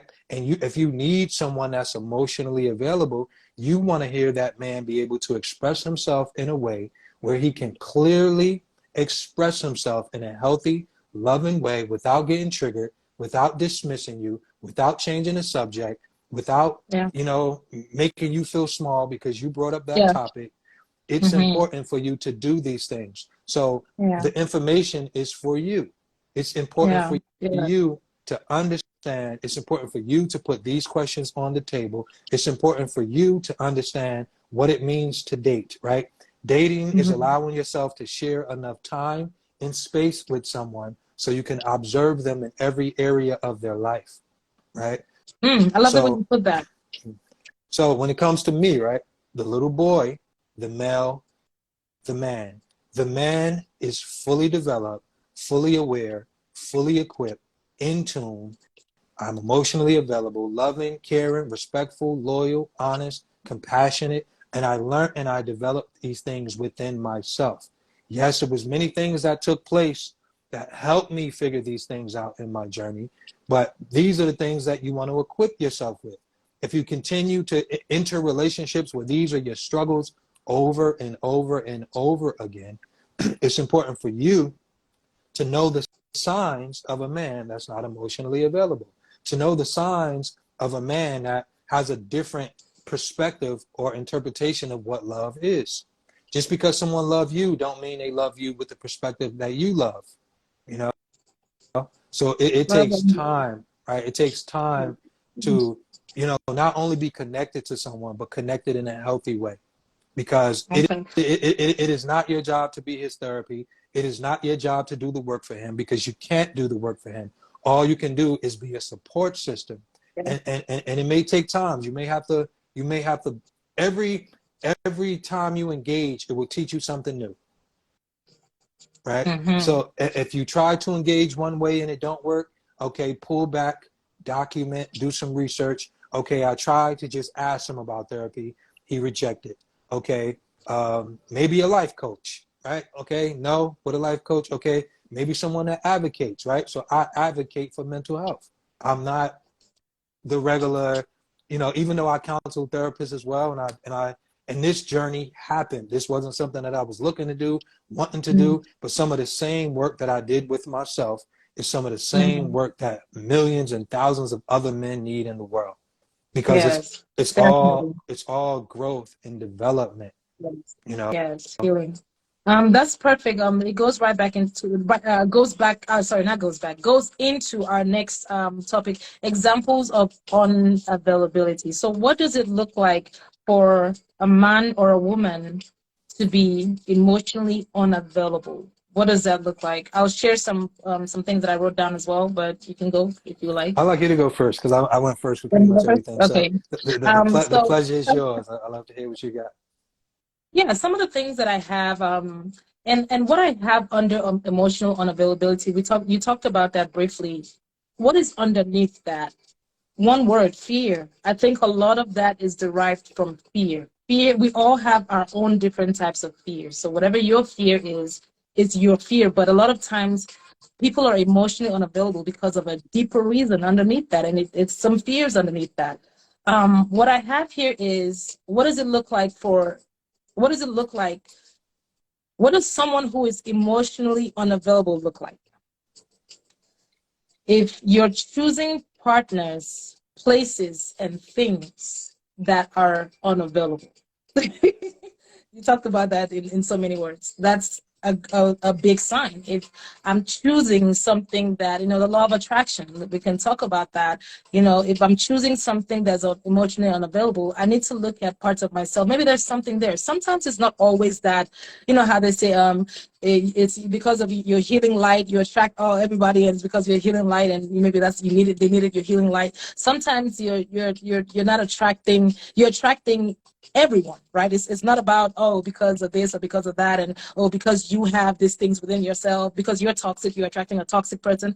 The law of attraction works in that way. I mean, there is definitely truth to that, but it's not always me choosing someone who is unavailable means I'm unavailable. But I think, me personally, I think there is a little bit of truth to that, because in my own experience, I noticed that in my life, I had to go in and say, wow, in some ways I was emotionally unavailable, not to others, to myself. So in turn, my partners are mirroring that part of myself. So that's one way to know if someone is emotionally available, is if we're choosing not even just partners. This is not about all relationships. This topic is not about just intimate relationships. If we're choosing situations, you talked about jobs. If you're choosing jobs that are that are reflecting that, so it's people, place, and things. If we're choosing situations that don't serve us, that are not guided with love and vulnerability and emotional awareness and emotional maturity, all of those things, that's a sign that there's some emotional unavailability there.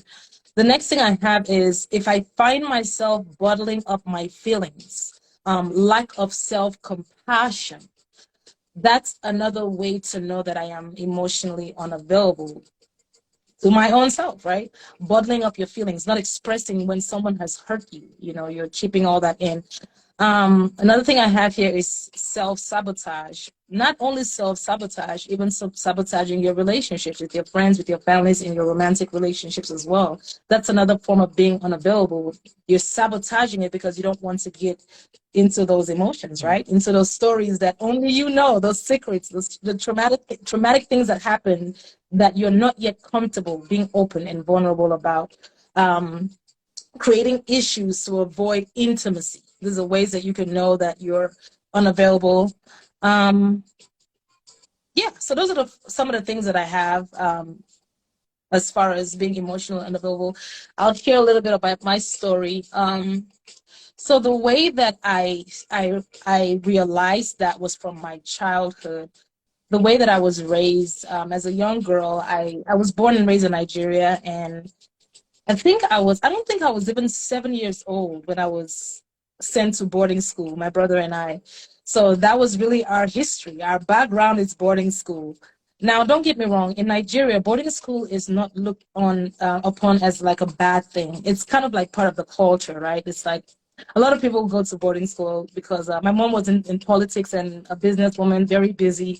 And most people in the country that are in politics or that have businesses and, you know, live that lifestyle, most of their kids are in boarding schools, you know.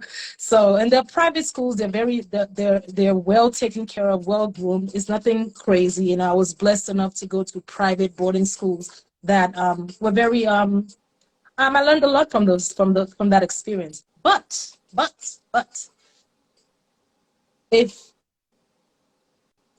I think that the most critical ages of any human being, the most impressionable ages are those ages from, you know, about 1, 2 to like 5 or 7, right? Somewhere around there, those early ages. And to me, that was when I was plugged from my roots. I was in a foreign land, let's say in boarding school. It's a foreign land because I'm so young. I'm like 5, 6, 7, 8. I don't know these people. My mom and my dad is not here. My siblings are not here. I'm in a foreign space. So what does that do? What does that do to a little girl? Now, if I'm going through something that is traumatic, if I go through something in school and that hurts me and I need the comfort from my mother or my father or my family members, I don't have that because I'm in boarding school. I have to deal with my emotions and my feelings with myself. So that created this part of myself that felt like, oh, my problems are my problems, not your problem. Right? Because when in those moments, when I needed mommy, when I needed daddy at 7, at 8, at 6 to resolve some conflict for me, they weren't there. I was in boarding school. So guess what? Conflict resolution was this 5, 7-year-old girl had to figure it out within her mind, within her emotions and her spirit to lick her own wounds. So what does that do for a grown woman? I'm dating and I'm not expressing certain parts of myself because I feel like, oh, what am I telling you for? I don't think you care as much, right? I don't think you care about my deep feelings because as a child, no one was there to care, not on purpose. This is all subconscious, right? But this is the wounded inner child. No one is there for me. So as an adult, I don't expect you as my man to be there for me, because I have to go within myself and conflict resolve within myself, because I'm so used to doing that. I'm programmed to doing that. So for me, I noticed that my issue has never been not being emotionally available to people. That's never been my issue. I've always been, even since as young as 8, 9, 10. I remember back before I moved to the United States, I was always that friend that people would come to. And still, even when I came here in my high school and in college years, like I was that friend that people around me would come to, my close friends would come to for some type of voice of reasoning, some type of perspective, for guidance, for anything that there was some type of comfort, there. So I was able to hold sacred space before I became a spiritual life coach and got certified to be a coach, and doing this as a life purpose and a career now. It is a part of me. It's not something like, oh, another business or another job to do. It's my lifestyle that I've now created into a business. What a lovely place to be. Hallelujah. But that's a different story. But for me, it stifled me expecting. That goes back to self-worth. That goes to self-worth and self-esteem and self-value. So because I didn't have anyone to be there for me as a young girl in boarding school, because I was away from my root, I in turn bottled up all those feelings, and now, I don't know, just dealt with that within. You just feel like, okay, you're not worth. If you're going through something personally in your relationship, and you coming to your partner and expressing that to them, you feel like they're not, that your problems are smaller. You feel like your emotions don't matter, and that you're strong enough to deal with it by yourself. So that's my own. That was a blockage for a very long time for me, till I did some shadow work. I went through a healing process, and still uncovering these things about myself that has made me feel like I have to give to others, be emotionally available for you, but not allow you to be emotionally available for me, So, and also it made me not even be emotionally available for myself, because if I'm dealing with someone else, I'm suppressing parts of myself that needs attention. So that's my own story as far as what it looks like for someone who's emotionally available. So I don't know if you want to share a couple of things. I know time is going, so we'll go to the next thing once we share some things about that, being emotionally unavailable. Okay. Thank you for sharing too. A lot of people enjoyed everything that you were talking about. If you could too, real quick, because I know time passed. So can you just let everyone know your show, what you do, where can they find you as well? Yeah, again, my name is Loretta Ita, and Divination Life Coaching is my page there. The show is called Divine Talks, Conversations with the Soul. The platform is exactly what it is, as you're seeing right now. It's talking about those deep feelings, those deep emotions, those deep conversations that we sometimes feel apprehensive to share, because it's being vulnerable. It's crazy. Not even my close friends knew this part of me. I mean, I think that people are learning, as the more I'm sharing, as far as my vulnerable side and my upbringing and boarding school, and how that made me feel like I had to deal with my own things by myself. A lot of people didn't know that about myself, because I was always that person that was there for everyone, So, but yeah, the platform is about this type of conversations. It's a place for us to talk about, to even connect with tribe, like-minded individuals that like to have this type of conversations, that like to be open, that are authentic. It's about authenticity is what the talk show is about. So yes, this is the you can follow my page up there. And every other month, I like to have different topics on Divine Talks. So this is Dash's second time. I love having conversations with him, especially getting that male perspective on some of this sensitive conversations. So yes, Divine Talks. And I'm also on YouTube. The full video will be posted there as soon as we're done with this. It's Divination Life Coaching, Divination Spiritual and Life Coaching on YouTube. You can watch the past episodes and past topics that I have on the show on YouTube. Okay. So I just definitely wanted you guys to get, you know, all Thank of the you. information. Okay.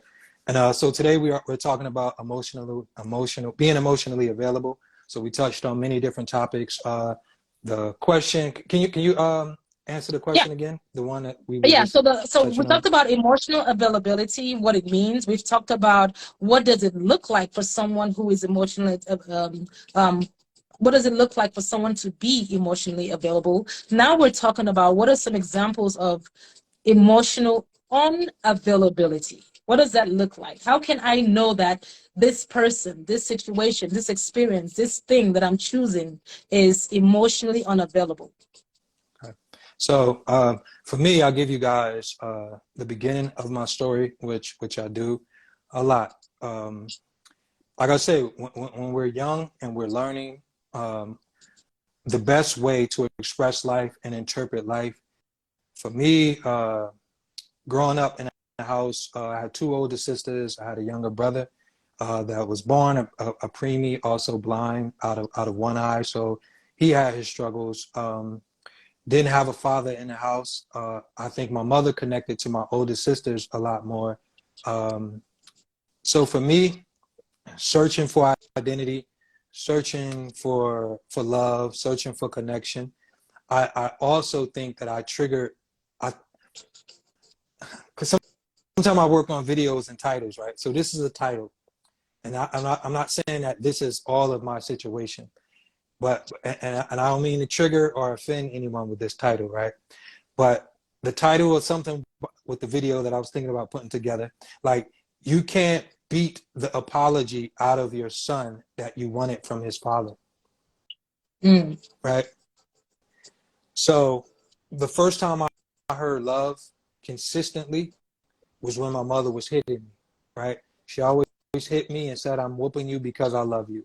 She never told me she loved me just on a regular, normal, beautiful day, right? It was always when I was, quote unquote, being bad. And being bad could just mean many different things. But at the same time, learning, trying to feel life and trying to translate life and what was taking place, right? So I'll give you guys this event, which I talked about this before. And when we talk about love, when we talk about our interpretation of love, our interpretation of our feelings, and why so many of us substitute what we feel and how that shows up in the world, right? So I so desperately needed love from my mother. I did not know how to tell my mother I loved her because my mother never told me she loved me, and she never taught me what love was or how love looked. First time my mother hugged me, I was 25 years old, right? So I got hit by a car 2 times in my life. First time, nothing really happened, you know. Second time I got hit, the impact just, you know, flew me in the air a little bit. I think I was about, and I also, when I grew up, I was in foster homes, crazy hospitals, molested, no father. So I would come home sometime, like sporadically, depending on what situations I was in. But I think I was around 11 or 12. I got hit by a car. And this was the first time I seen the look of love on my mother's face. I never seen my mother look at me with love and compassion. So that little boy that got hit by a car pretended to be hurt, and more hurt than I actually was, to save this face that I seen my mother make for the first time, right? And the love that I got. And of course, like from my father adult mind, you know, that was worry, that was fear, right? Because that moment, I guess, pushed past whatever layers that my mother put up to The protect mask. herself, right? So that went on for almost a week of just trying to get the love out of my mother that I never got, right? So of course, my mother not being emotionally available, she never expressed love in a positive way. She never expressed love and communicated the sound affection, feeling. So every level.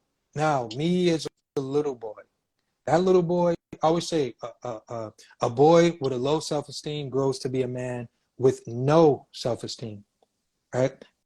And for all of you women right, that have husbands, you have sons, uncles, and when I was a little boy, I never really seen men around me cry. I never really seen men around me be vulnerable, be open, right? And this is the environments that I'm pulling from, right? So when you take my household, and I always communicate household as household, right? Your house has a hold on you. The way you show up in the world, the way you communicate with the world, the way you connect to the world. My household, the reflections of love, I knew love is pain. I knew to express myself through yelling, screaming, arguing, right? So a positive way to connect to my emotions was unavailable. How could I express love if love never existed? How could I give love if love was never taught? How could I share love if love was never shared? How could I embrace love if love was never connected and no one ever embraced it and built and cultivated a positive communication of love to me? So as I became a young man, teenager to a man, love triggered me. Love made me angry.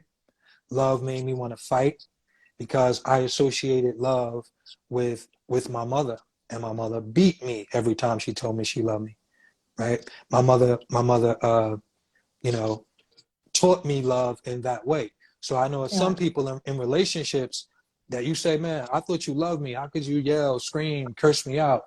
They're loving you with the way that the world taught them love, shared love with them. So when we say emotional unavailability, if you're expecting someone you love to love you with the way that they love you, with the way that you love them, let's say your experience with love was positive. Let's say your experience with love was caring, compassionate. You know, you were tucked in bed, you were kissed on your forehead. So you have this very healthy, lighthearted, balanced perspective of love. My perspective of love was chaotic, you know, frustration, anger. So this was what was available to me. Anger was available.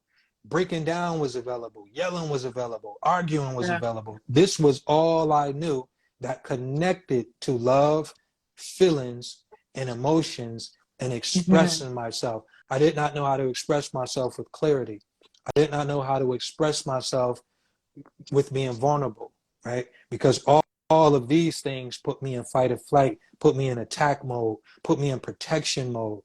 So when we say emotional unavailability, right? When you're saying, you know, I want you to connect with me in a positive way. And when we say accountability, you can only account for what you have. So think about what you have in your account. If you went to your account right now and you try to take out $2 million, can you take out what you don't have? My stuff is gonna decline. So that's it. Like, if you want love from someone that never got love, it's going to decline. If you want affection from someone who never received affection, it's going to decline, right? So where that disconnection is, whether through childhood, whether through a past relationship, whether through trauma, whether through a traumatic event, you're receiving and you're getting feedback from their reality. Like that, that's $2 million. Give me some. I'll send you my account details. You know, we have millionaires in the building. I can so use some of your money. Thank you. Pass me some. You know, the feedback of how someone is showing up, that's where they are. Their behavior is their response to their inner world. And it's important and it's vital for you to look for the signs, you know, because someone can only, but I want to ask you a question on this topic, what you're saying right now. I didn't mean to cut you off, but if you don't mind. Okay, I want your opinion as a from a male perspective. I typically don't get into relationships if my partner is not emotional with me. When I mean by emotional, I mean, like, you know, we're able to talk about emotional things that we've gone through in the past, things from childhood, just having, you know, creating that safe space for each other, or someone who's like someone who's sweet and loving. I don't get in relationships if you're not like that. That's just me.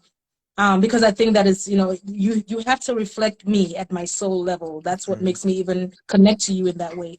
So I'm saying that for a reason. I don't get into relationships unless the man is like that, is sweet, is nurturing.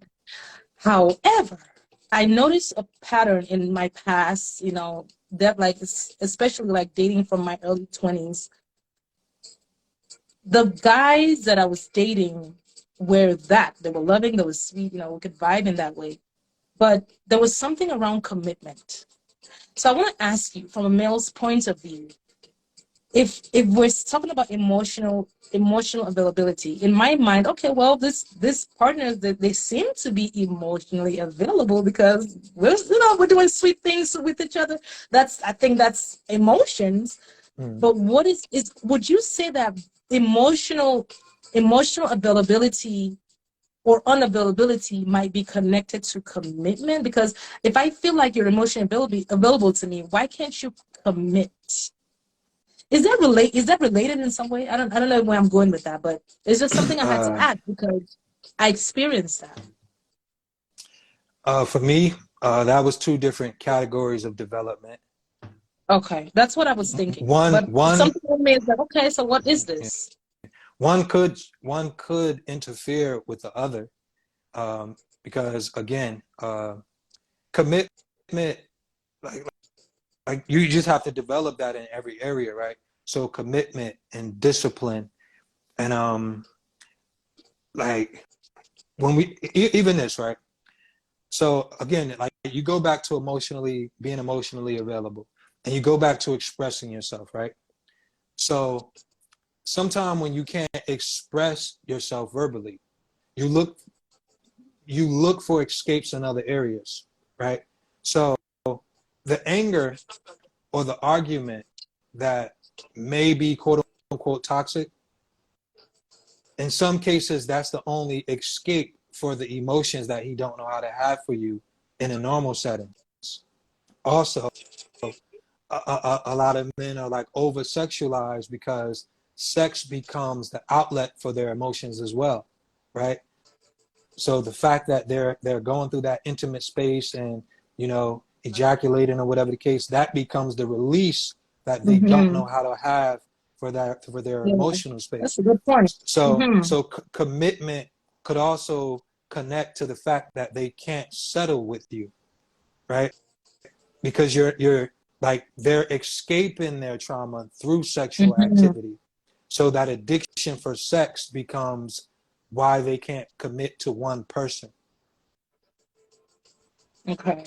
You know, So because it's like I not say, necessarily being emotionally available. It has something to do with other areas. yeah, Is that what you're saying? you have to learn. Like I said, you could be a great husband and you could still, you know, struggle being a father. You could be a Yeah. great father Makes sense. and struggle Makes being a sense. great husband, and then you could be a great businessman and still not great. Like all of these areas of your life, it's like love. You have to practice love. You have to practice discipline, and you have to spar with these areas in your life, and you have to, you know, for the most part, like sometimes we connect with things, or you connect to someone where you have a deep level of connection with this person to where they challenge you in every area of your life.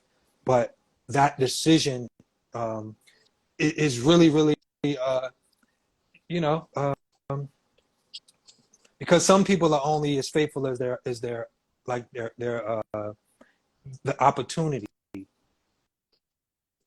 know what I'm saying? So it's like, okay, Can you clarify what that means? if the moment presents itself to where they think they can get over with it, then they'll do it, right? So the person that learned how to be disciplined and faithful and committed behind your back, you know, and then some people live with philosophies like they like, I'm not lying to you, I'm just not telling you everything, right? So it's like when you're clear and, you know, it's not about agendas or it's not about manipulation. It's organic. It's freedom. It's safety. It's where my heart becomes one with your heart. You know, I Mm. will not hurt you behind your back because I'm hurting myself, right? So is that level of connection, is that level Yeah. of freedom, is that level of trust that, um, and that's It all tricky. starts with self. Yeah, It and all that's starts with tricky. self. Yeah, that's tricky because, you know, that could be um, situation based as far as like, just because you enter a relationship where there's commitment, love, and connection, that has to be maintained, right? Because you could get with a person, some people get comfortable, some people don't keep the same level of commitment, some people don't keep the same level of connection and respect. And then sometimes when the respect is interrupted and the trust is interrupted, and you don't feel like you can trust and you don't feel like you can give your all, now you look for escapes, and now you look for windows of opportunities to express yourself. And sometimes that expression that you give to another soul could be the window of opportunity for other situations to happen. So Mm. it's Well like said. I don't have like the one ball knock out the park with that one, No, trust because me. That's it's I technical. went to meditation with that one, and it's similar to what you were saying, because I always, I'm a psychologist even for my own self. I counsel my own self. I'm my own coach. I'm my own therapist. All of that. So I'm always in the psyche when it comes to certain things, because I love to.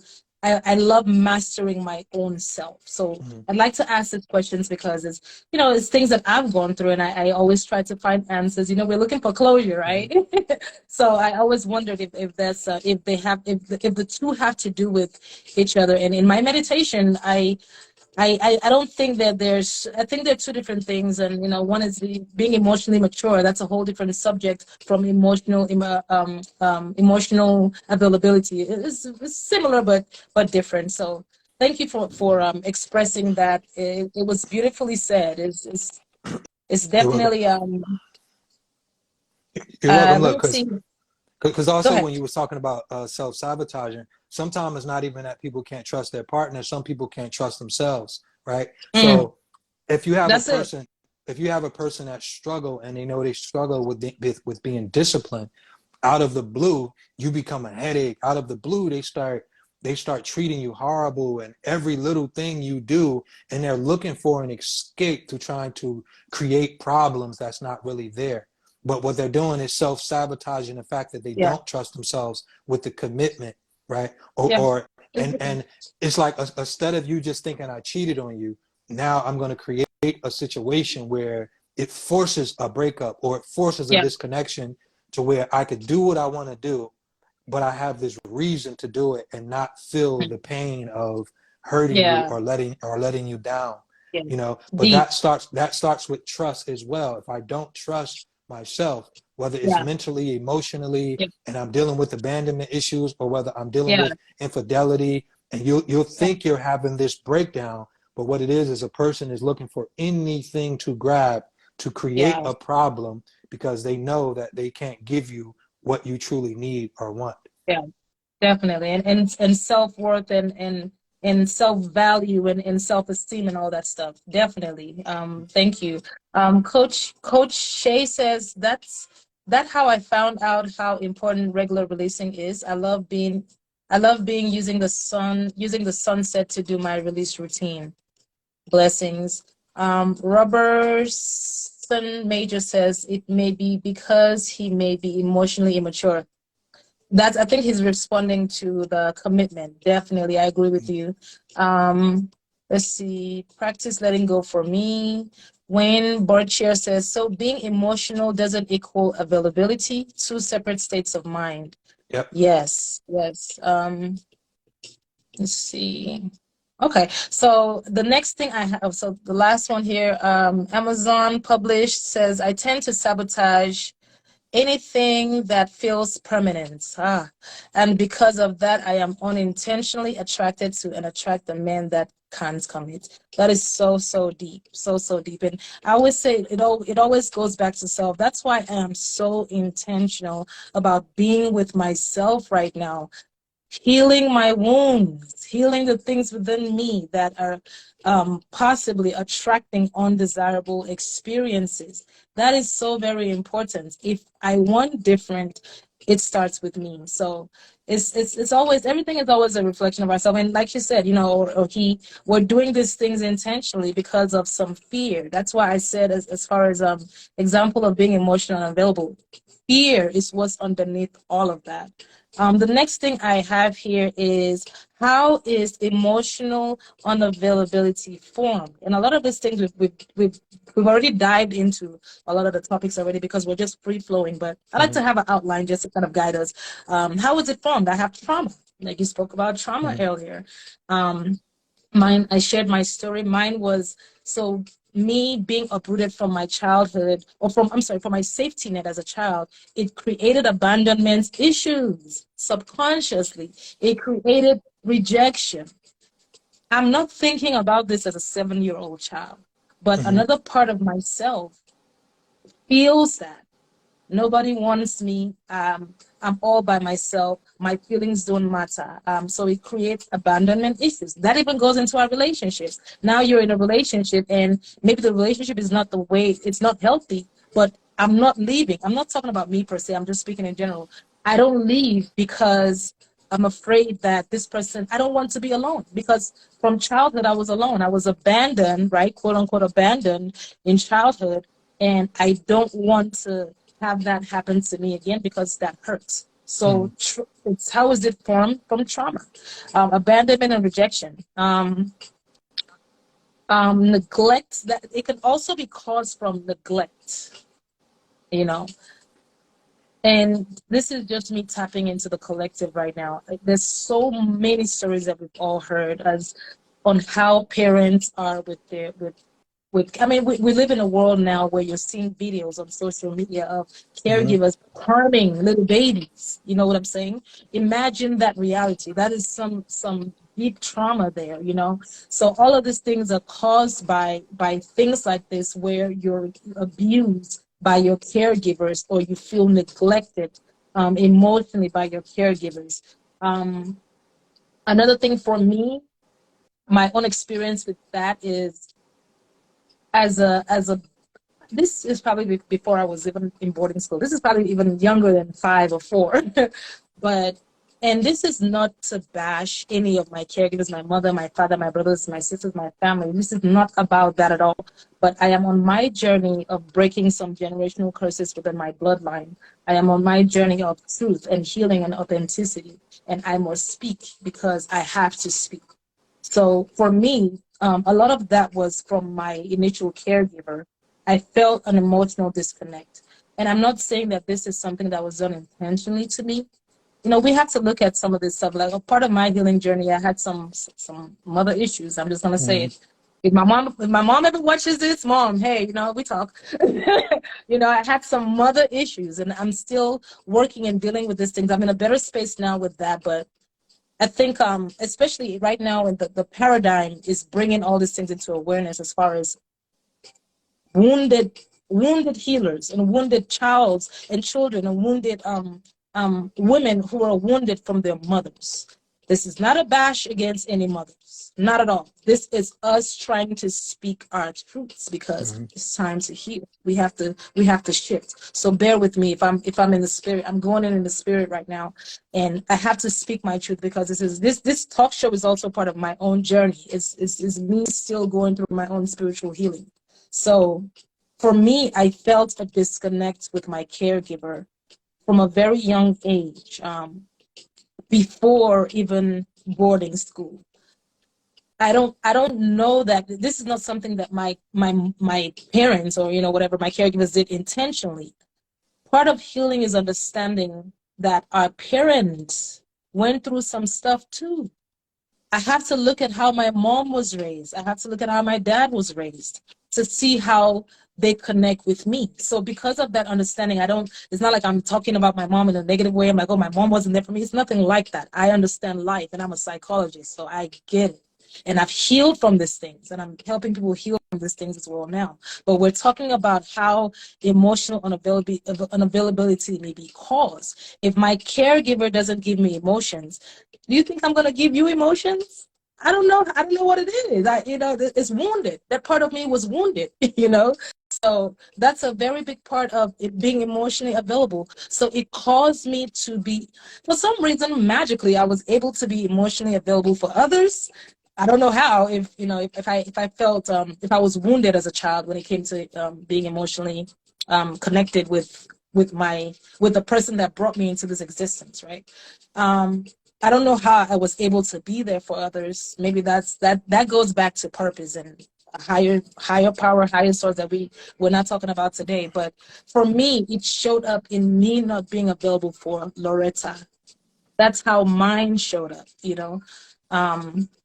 So yeah, I'm not trying to spend too much time on that. I'm just trying to make the point as far as how how um how how neglect or emotional unavailability from your initial caregivers, like you just shared your story with us. Come on, Mm. we're wounded. That's a wounded child. So that part of us was wounded because of the initiation into what emotional connection is. Hmm. It We had to figure that out. But yeah, so that's what I have here as far as how emotional unavailability is formed. It's true trauma. Trauma. That's really all it is. Trauma. We all have our own different types of trauma. So do you want to share a few things on how emotional unavailability may have been formed? I know you've Uh, already talked about it yeah. already. Well, I like to give people a picture of like what we call natural and what we call normal and how we show up in the world.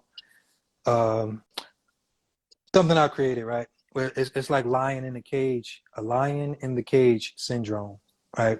When you think about a lion, and let's say, you have a lion, you have an elephant, and you have these animals, and let's say you're born in the circus where you have no idea what your natural habitat is.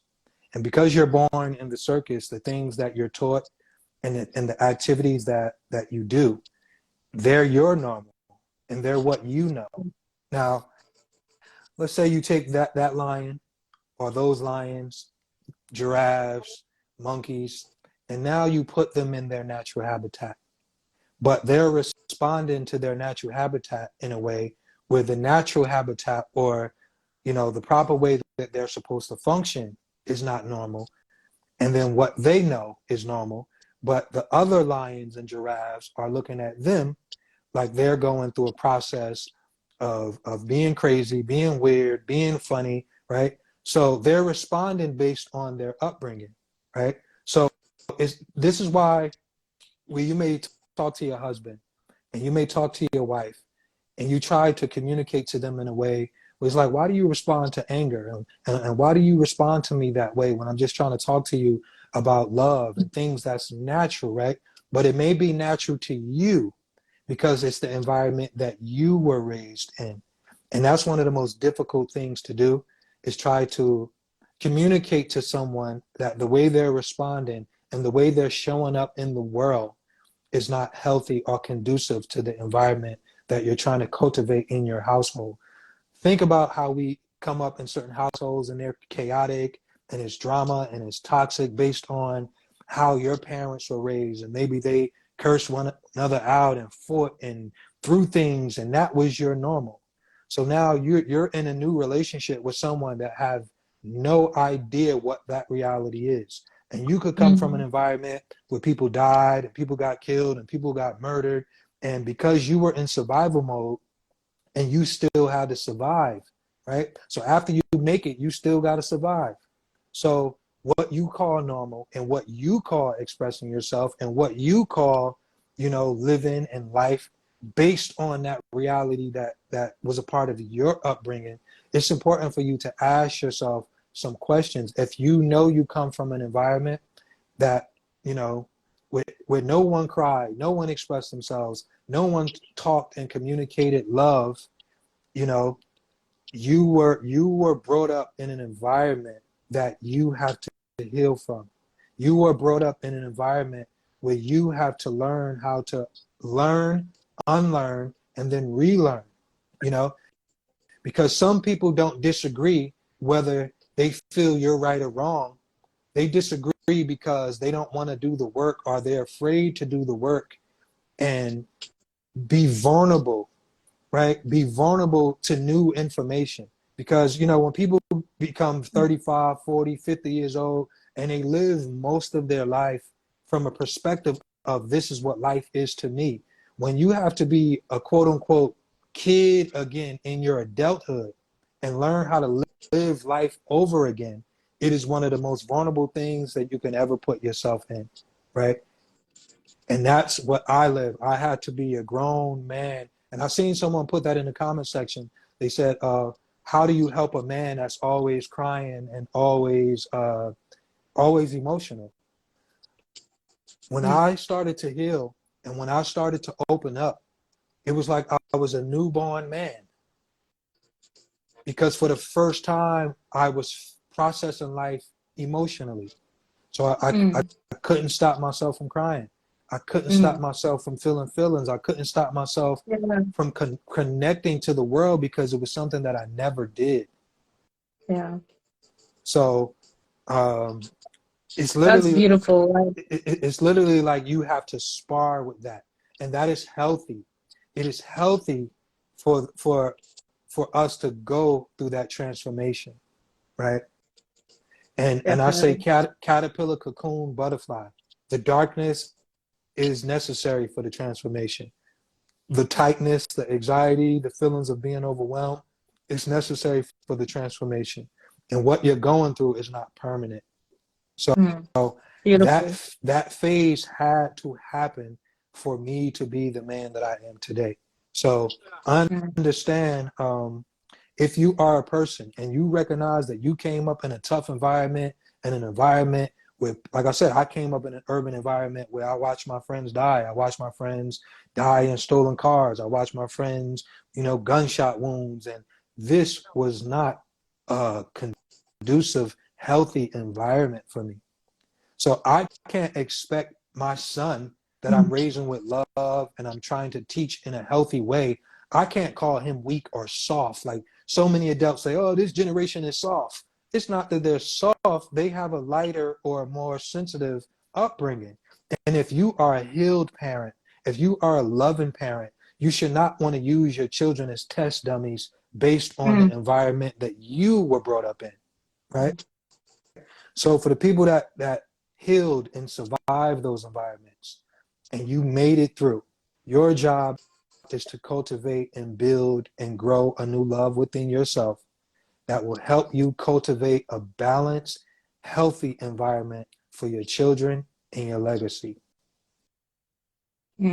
Beautiful. Thank you. Thank you so much for sharing. That was really heartfelt. Your environment. I mean, it's like the human psyche is very sensitive. Like the more I dive into psychology, I'm like, and spirituality and healing is like, it's so sensitive. We're very, very sensitive as a species, you know. Somebody says, sheesh, that has been going on with me for about a year now. I thought I was going crazy. Okay. And the next thing I have here is, where do these things show up? So I'm emotionally unavailable, either to myself or to others. Where does emotional unavailability show up practically in our lives? What I have here is in self. I already shared my story, not being able to hold sacred space for myself. That's where it showed up for me. I suppressed emotions that I needed to. I mean, I always had because I was used to licking my own wounds. So I definitely did have a space for myself, but I don't think that it was, I think it was very short-lived. I even remember like when I was like in my early 20s, after high school, me and my friends, it was pretty much like, what are we doing this weekend? What are we doing next weekend? There was no sacred space to just be and be silent and be alone. You know what I'm saying? Like I created a little bit of space, but it wasn't enough at all, because as soon as it got deeper, I'm already looking to distract my mind. You know, let's go out. Where are we going? You know, that kind of thing. So it's like, or in relationships, a lot of us go from relationship to relationship to relationship, and we never have a break within. We never have time to deal with the previous trauma Mm-hmm. that this previous relationship has caused me, you know? So we're looking to suppress and to mask with the next relationship. So that's another way, another thing I have here down on the list is suppressing and not allowing parts of yourself to be seen or to be healed or to be heard, you know.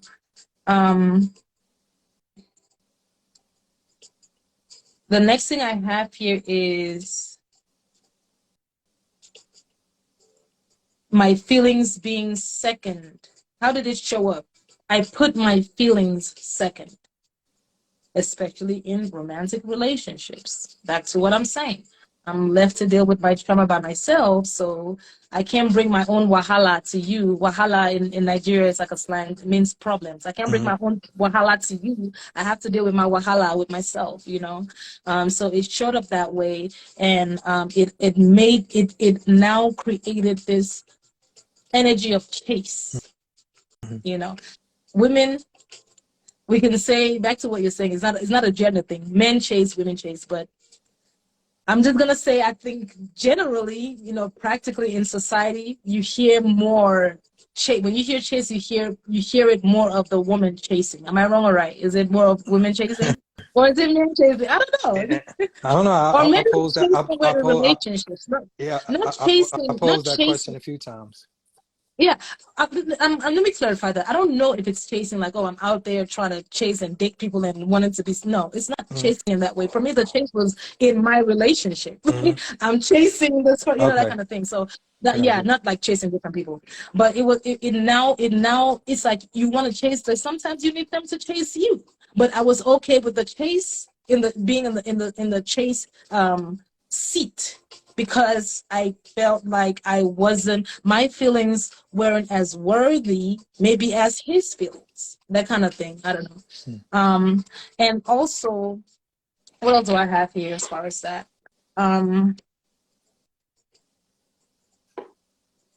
Yeah, and me not allowing people to be there for me, you know. I remember when I came here I was 14 years old when I came into the United States. And over the years, I realized that even with my close circle of friends, I wasn't as vulnerable. This is like girlfriends, you know, this is like your sisters, right?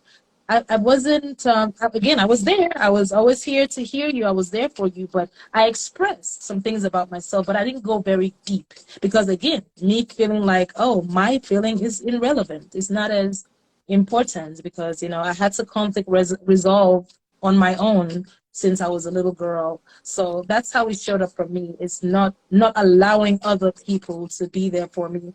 And in a way, not to be seen. You know, I think that also goes to not being seen.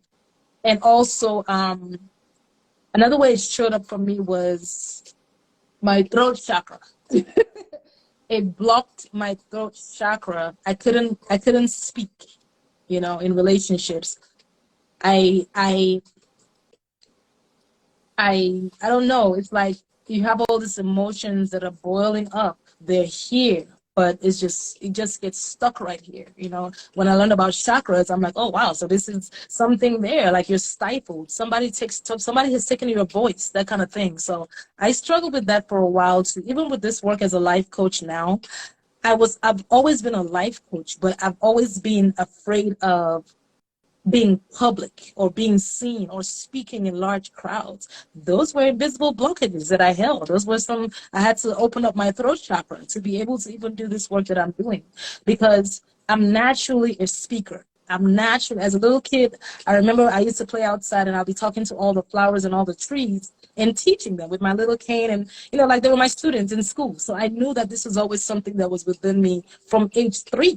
Or, you know, I was the teacher and they were the students. These are like in Nigeria, the houses are so huge. You don't have to be too rich to have a big old house and a big old compound, right? So in our compound, we had a bunch of trees and fruits and farms, and it was a beautiful different types of fruit, like maybe like 6, 7 different types of fruits that we had in our yard. And I would go out there in the morning and school was in session. You know, I have my cane. I don't know if I had a book, I don't know, but the flowers and the cherries and the almonds and the avocados were my students, and I was speaking to them, you know. So I know that was something that is always the divine put within myself.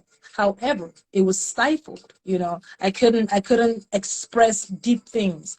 So that's how it showed up for me. But now my throat chakra's open and we're talking. So yeah. Anything you can throw in there as far as where it showed up for you, or being emotionally unavailable? Well, just like if we just like slow all of that down and just listen, right? So being emotionally unavailable and where it shows up.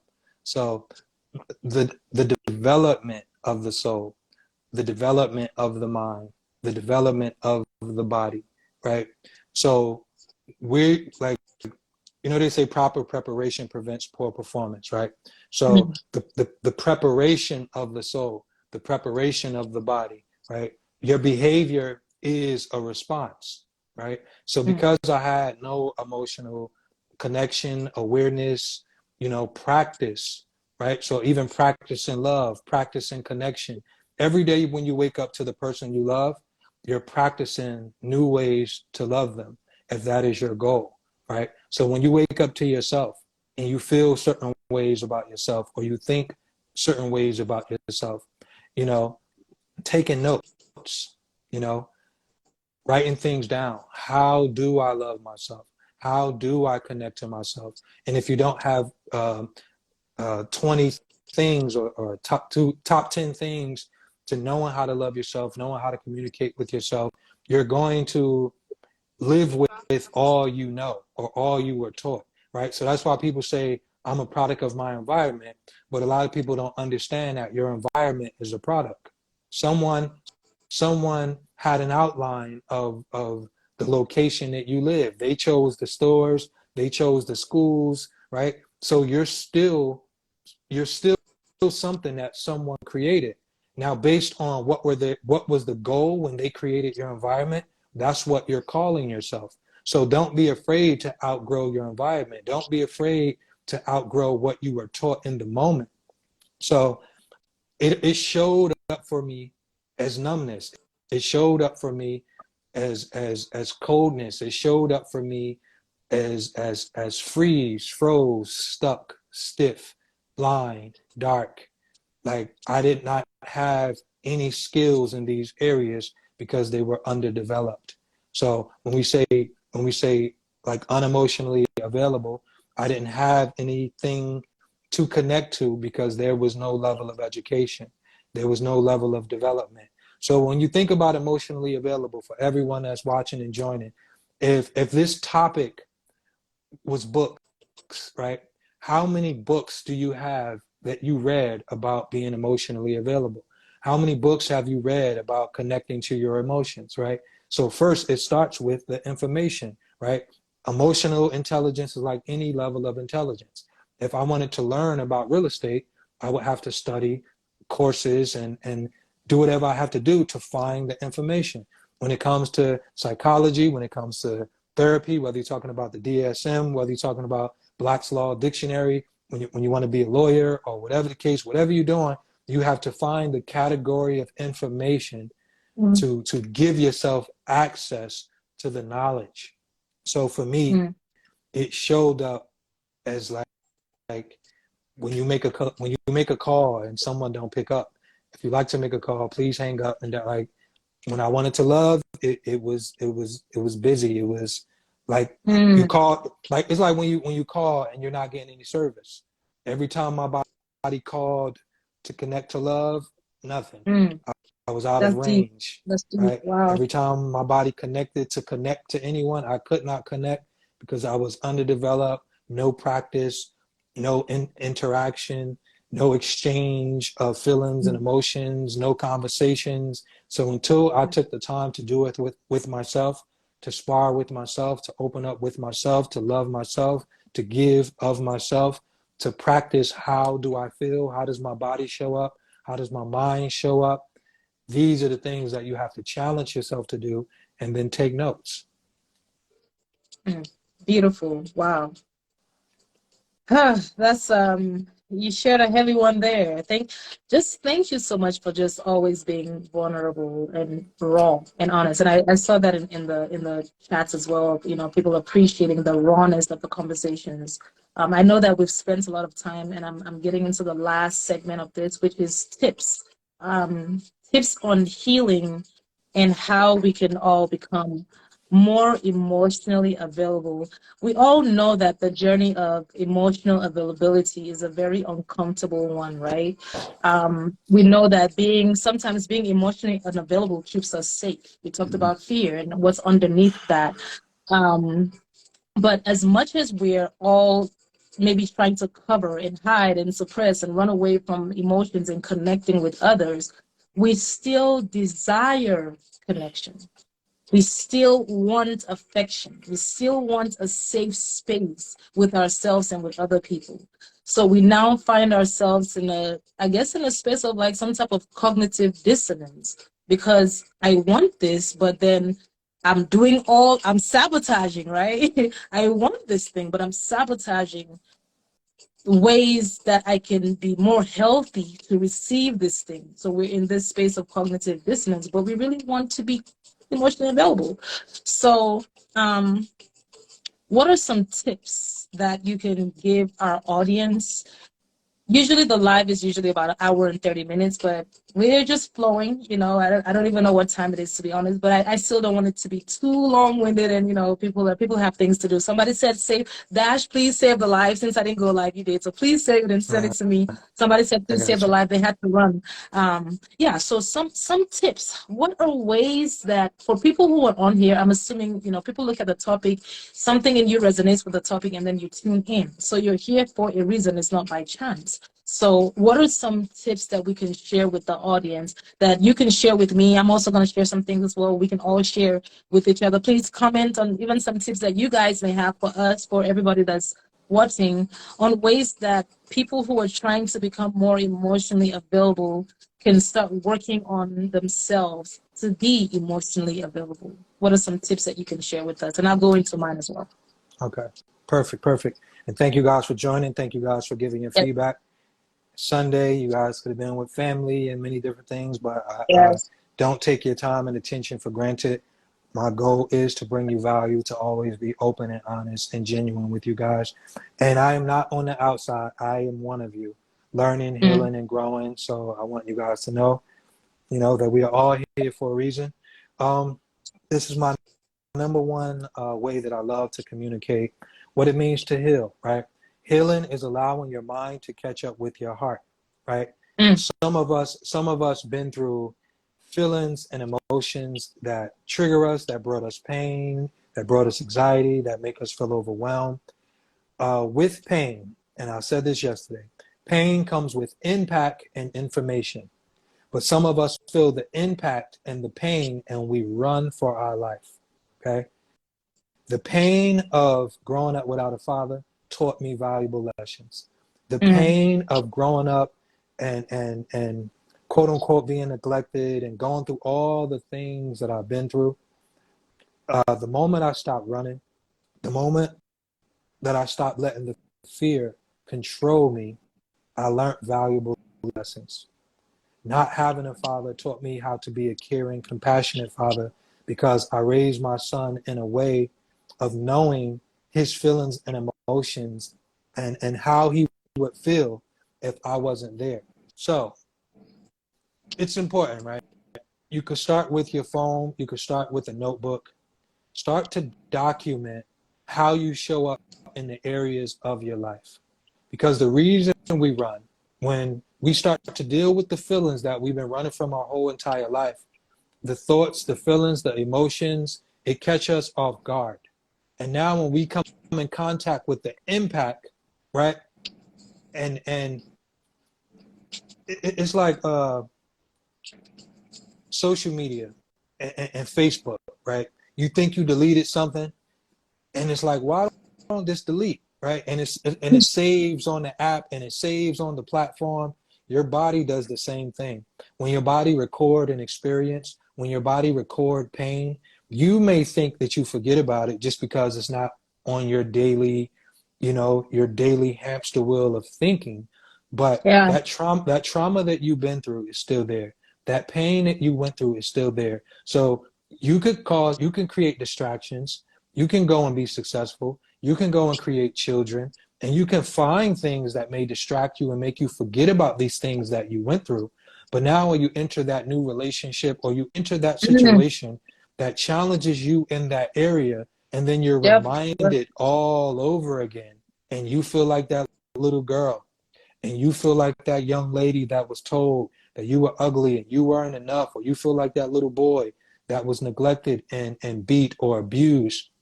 And now Yeah. when you come in contact with that pain as a grown man dealing with childhood emotions, and you run for dear life, it is important to right there in that moment start to document what Yeah. those feelings and emotions are doing to your body, right?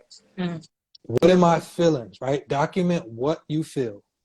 Document what you experience. So now, once you have these things on paper, you know exactly what you're going to come in contact with. I know I'm going to feel overwhelmed.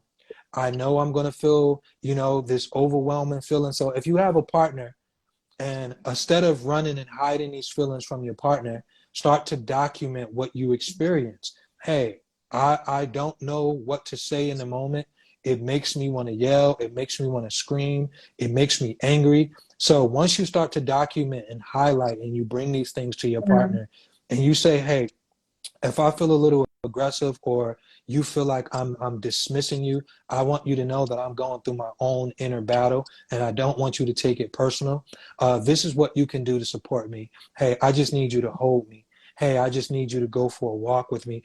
Start to share how someone can help you. Start to Mm. share healthy tools on what you need to recover and understand. Just like if you get into a car accident, and the bumper fall off and the headlight is ripped off, and now you never make that repair, you're going to drive for as long as you have that car with a damaged headlight.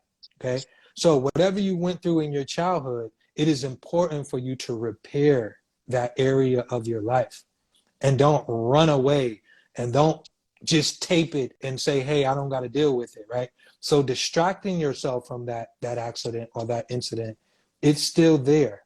You haven't Mm. dealt with it. You haven't found closure. So first, what do you need? Have that conversation out loud, right? So if you were molested, right, that could be a conversation with the person that you never spoke up to. That could be a conversation with your mother. That could be a conversation that you just want to have out loud. Um, it could be many different things that bring you closure and that bring you peace. You have to spar. The reason that mental health is so challenging because there's no one size fit all. What Mhm. what may work for you may not work for the next person. What worked for Mm. me may not work for you. So for me, it was a reprogramming of the event that took place because whenever I thought about the event, it came alive in my mind, right? So I don't Yeah. remember too many things from my childhood, but that day I remember it like it was yesterday. So I remember Yeah. my penny loafers. I remember my gray pants. I remember my red, white, and blue shirt. I remember walking to school. I remember the day like it was yesterday. So it used to make me feel small. It used to make me feel afraid. It used to make me worry. It used to make me have a Mm. panic attack. So what I did for myself was it was a simple exercise that I did, but it brought me so much clarity, right? So molestation is how we title and categorize the event, being molested. So I wrote that down on a piece of paper and I wrote Mm. next to it everything it made me feel, right? It made me feel Mm. afraid. It made me feel vulnerable. It made me feel scared. I wrote that down next to the word. And then I wrote down next to that everything that I would like to feel, right? I would like to feel brave. I would like to feel empowered. I would like to feel like I conquered this. I would like to feel like I overcame this. I would like to feel confident. I would like to control how this event is showing up in my life. And what I did was I X'd out everything that I didn't want to feel. And then I woke up every day and I read what I want this word to connect to. So now when I talk about being molested and when I talk about the things that I went through, it doesn't connect to that little boy. It connects to the man that I am today. And I went through an event. The event is not me. So I took my power back from the event. And now I don't see this little boy that is running for life, for running for dear life. But this is why I speak. This is why I speak it. This is why I give the information to the world, because it's all about going back to that event and rescuing that little girl, rescuing that little boy, and taking your power back. Someone in life hurt you. Someone in life brought you pain. Someone in life, created a moment that kidnapped the you that, like when your childhood is interrupted, now you're living with the fear, the anxiety, the depression, you're overwhelmed, and your childhood, you wasn't able to just live, right? And it changed the direction of your life. Now that you're an adult and you're a parent, you have to take the wheel of your life. And whatever the strategy and whatever the technique is, that's going to be the work. It could be a mantra, it could be affirmations, it could be psychotherapy, it could be many different things. But if you loving yourself is trying everything till you find it. Yeah. That's why it's a healing journey. Yeah.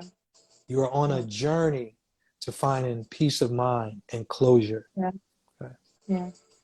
Beautiful. Thank you. That was very, very powerful. It's not a one-day job. It's a journey. Thank you. Thank you for sharing that. And beautifully said. Thank you. I'll share some tips of what I wrote down. But one thing you said caught my attention, having to do with going back to that time and addressing and fetching the inner child.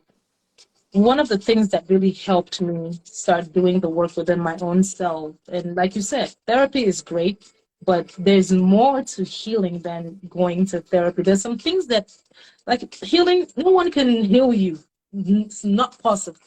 It's a personal decision and a personal job. They can help you stand as guides and partners and coaches, and all of those things are great, but they can't do it for you. So one thing that helped me to uncover and start becoming more emotionally available for myself, I went through a period of spiritual healing and the different things. I went to retreats. I connected with spiritual people in the community and different mentors. And I was serious about my spiritual journey. And one thing, actually two things from two different spiritual mentors, I would say, said to me. One was, you have stepped down from your throne. And I don't have to give the whole context of what that conversation was about, but to me, it told me about my natural, authentic self and how that part of myself was broken or damaged or wounded, So say, sometimes you just need someone to say the right thing to you, and it goes into your brain and magic happens. And from that, it is not like I wasn't operating in my true, authentic, and royal self before that, but I was definitely operating from a wounded space in that place, if that makes sense. So her saying that to me, it was like a shock, like somebody just jerked me and like, oh, shoot, I forgot who I was, that kind of thing. So that helped me in stepping into my self-worth, my self-value and esteem and all of that. The other thing that is directly connected to emotional availability that one of my mentors in the yoga class that yoga center that I go to, I think she was like doing some massages on my stomach area. And for those of you who are into how the physiology and how the emotional holding trauma in our emotional body, not just in your mind and in your spirit, but how trauma is actually stored in your physical body. That's I was in a session with her, and she was massaging my lower back or something like that. And I'm dealing with some lower back healing right now. My kidneys, that's linked to trauma, and self-worth and all of this stuff, that's a whole different subject. However, she said something to me, I guess based on assessing my body, my physical body. Mhm. And I asked her a question in that moment. I was going through some stuff at the time, and I made a comment to her, like in the past. Sometimes you confide with people, and I said to her, I was in this relationship in the past, and I felt like, this person left me. And she said to me something that till tomorrow, I even use that to help people today, because she helped me, and we got to pass this message on, because I saw what that did to my psyche, to my spirit. She said to me, well, you're saying that this person left you. How did you leave you? I'm going to say it again. She said to me, in what ways did you leave you? Or in what ways have you left you while you're complaining about somebody else leaving you? I didn't understand it. I don't think it clicked right away. But after like 10 seconds, I'm like, hold on. What did she just say to me? And that started my conscious journey of healing the inner baby within me. Because I noticed that, yeah, I can cry about how many people left me, but everybody's almost a reflection of ourselves. If I'm attracting people that are leaving me or are not available, whatever the case may be, it has to exist within myself. So these words, I came home that day and I got into my home and I broke down on the floor and I just wept.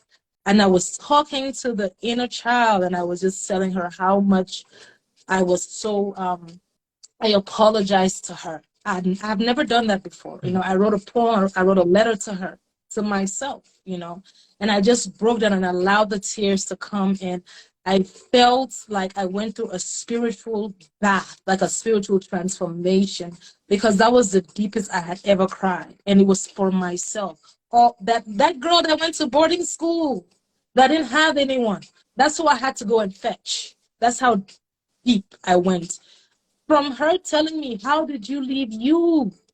So that's something that, if anyone can take that advice so that are trying to find within themselves how to be more available for themselves. It's not about other people. We're pointing all day. A native saying in my tribe says, if we're pointing at one, you're pointing at you, there's 3 fingers pointing back at me. So it's actually it's more heavier. My part in the game actually holds more weight than this person I'm pointing to, because you're only pointing 1 finger at them. There's 3 pointing at me.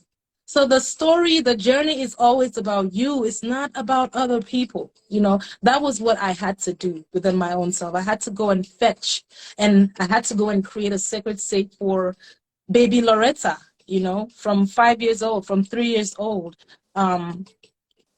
who felt that her emotions didn't matter as much, who felt like she had to chase an emotion in a relationship, and not to be abandoned or not to be rejected and all of that other stuff. So that's something that I wanted to share with you guys, and I wasn't really thinking about sharing that before now, but I'm inspired also by your vulnerability. You're helping me to be even more vulnerable in this moment. So how have you left you? How did I leave myself? So that helped me connect back into self. So some of the things I have here it starts with self. Back to what I'm saying.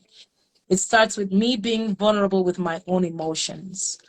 It starts with me creating, like Dash was saying, writing. I love to write. I have a black journal, and I have, speaking of journals, I do carry them on my site as well. I just want to show you guys. I have a black one and a white one. The black one I use for, and this is just where I do my thing. Anybody that wants to take it and incorporate that, hey, more power to you. The white one is where I write down, this is my logo, and this is the journals that I have on my website as well. The white one is for like the progressive thoughts, the affirmations, right? The positive things that happen, my higher self. And the black, somewhere, I have that in the office. The black journal is for shadow work.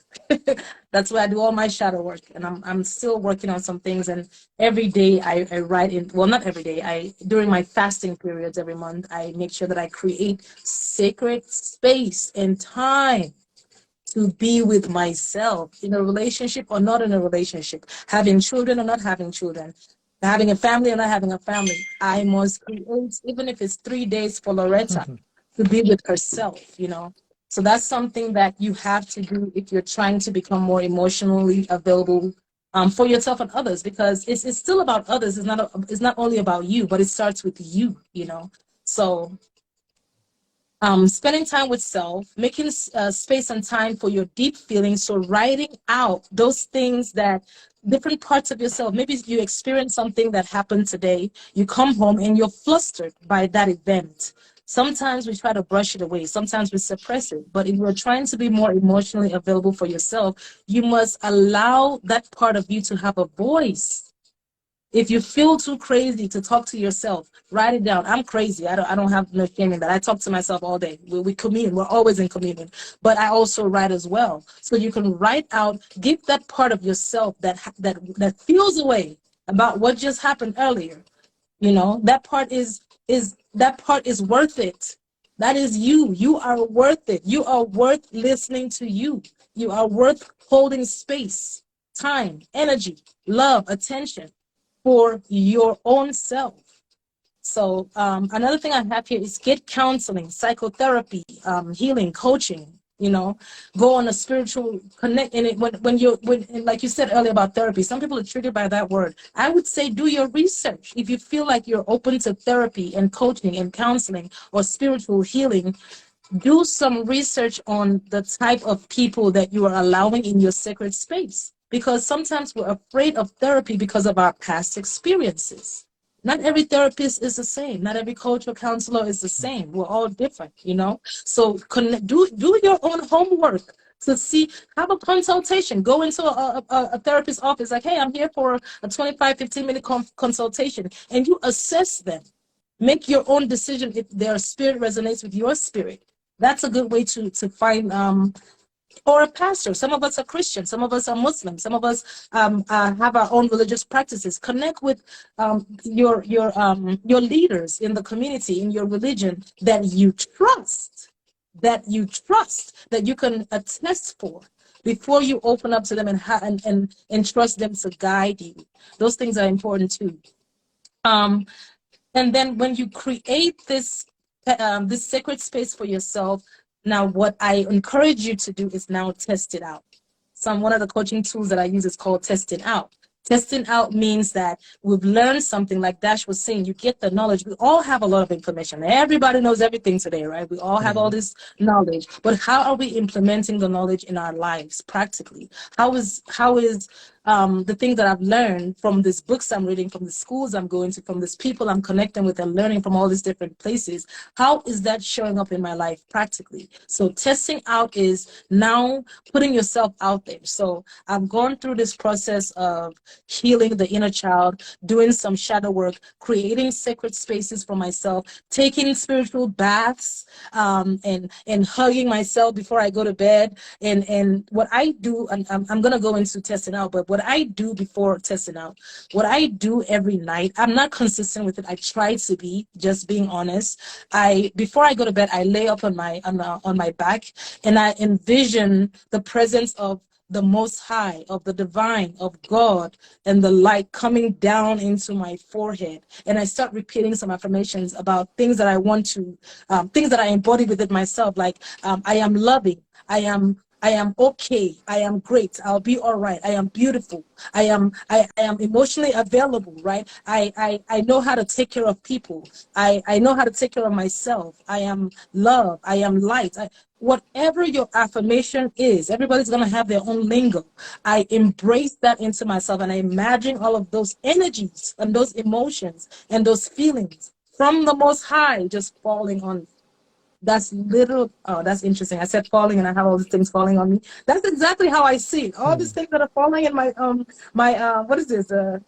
My screen thing, whatever that's my filter, right? That's how I see it in my mind's eye. You have to go that deep if you're serious about this stuff. So I imagine all of those things falling, and I hug myself and I hold myself, and you know about the endorphins that come out in the brain when you start getting into those spaces. I do that intentionally because I need that chemical reaction. And doing that consistently for a month, watch and see how different your spirit and your life starts changing with your mental health. So that's just a little tip that I'm giving. I'm not saying, you know, you don't have to try it if that's not how, if you don't resonate with that. But for the people that resonate with things like that, it's so powerful.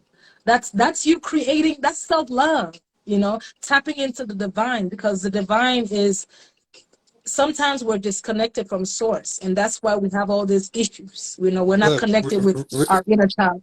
real quick, because I lost a live the other day, so I know we've been on here long.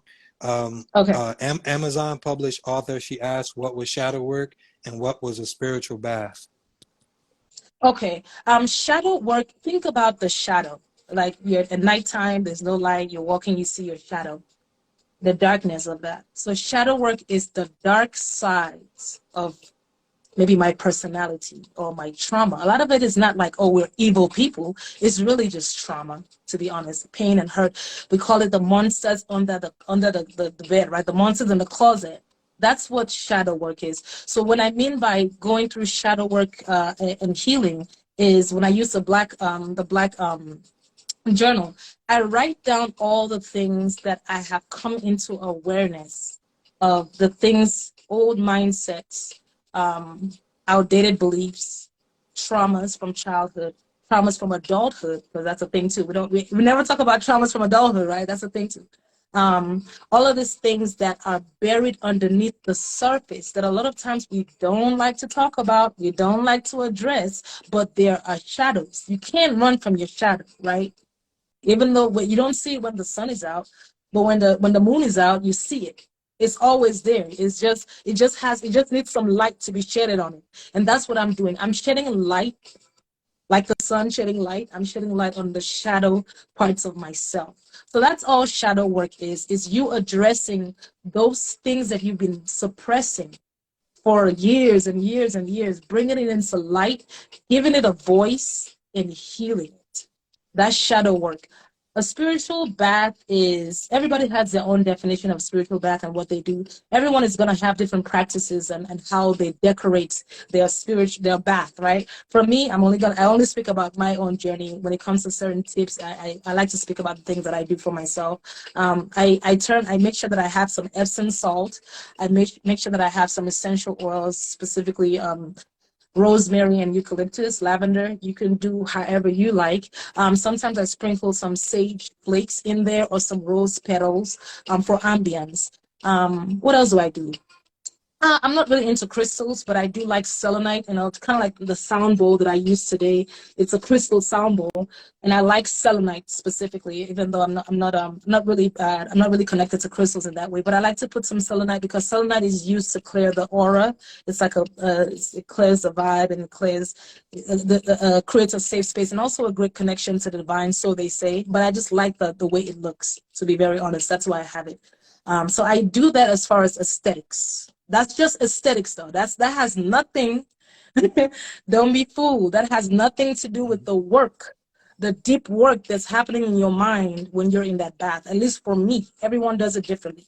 So after I set my ambience and I have my sage and Palo Santos burning or some incense, I always have some nice. I like jazz. Sometimes I listen to R&B, but a lot of times it's jazz because jazz has no audio, no words, right? It's just instrumentals. I just like to, sometimes words, you hear the wrong thing, you're like, not today. This is not the time, not in this moment. So I like jazz because it's all instrumental. So that's how I set the vibe. And then I go into the water and I start doing some mental work, as in maybe thinking of something that I want to address. I do affirmations in there. I connect. Water is my way of connecting to God. I found that that out maybe in my early 20s. I didn't really know, but as time went, I'm like, there's some type of resonance that I have to water. I love going to the beach. I live in Vegas. Don't ask me why. This is definitely not my ending ground because I need to be by some tropics, some water, some trees. Mm-hmm. I mean, that's Nigeria is like the Caribbean. So I need that type of vibration, you know, in my Mm-hmm. life. This is just, I'm here for now, but this is not my ending ground. But water has a very big resonance with me. So that's why I do a lot of, I mean, to be very honest, I'm not going to lie to you guys. I'm in the bath. I take a bath every other day. I took a bath before today. Like, it's where my cells are peaceful and grounded when I take a bath. So I always want to take a bath. So in that moment, after I set up my ambience, I go into the water. The spiritual bath to me is using the water element to release. That's what I do. So I go in my mind, whatever I'm doing there, either releasing, either talking to myself, either healing myself, connecting with God, praying. I do a lot of prayers when I'm in the tub.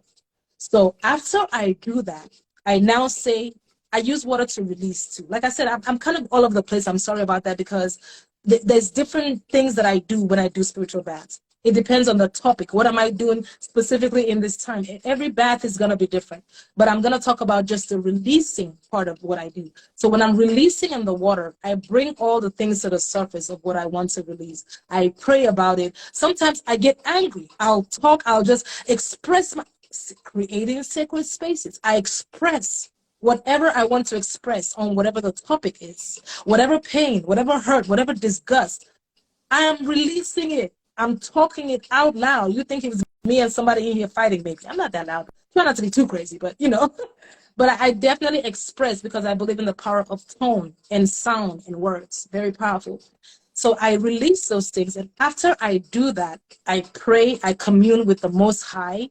And then at the end, when I'm draining out the water, in my mind, in my mind's eye, I see all the things that I'm trying to release about this situation going down through the drain with the water. That's how I release. I've been doing that for the last year more intentionally, and that has changed my life.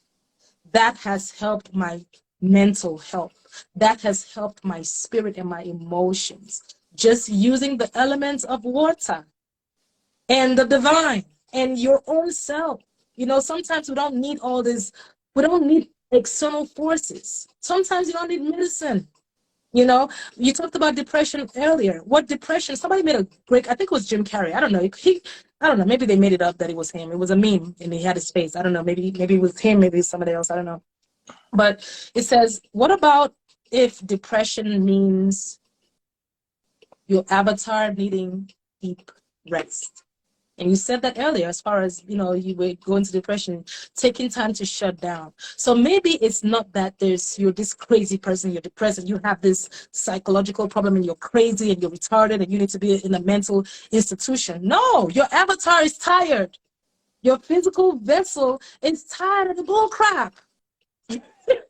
And it goes into depression because it's in an environment that is not conducive for it.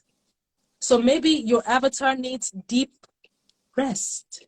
Maybe that's why you're depressed. Get some deep rest. So that's what I like to tell my clients, that sometimes it's really you just creating that vibe. We always, like in relationships, we try to create the vibe and be all of these things for our partners. We never do that for ourselves.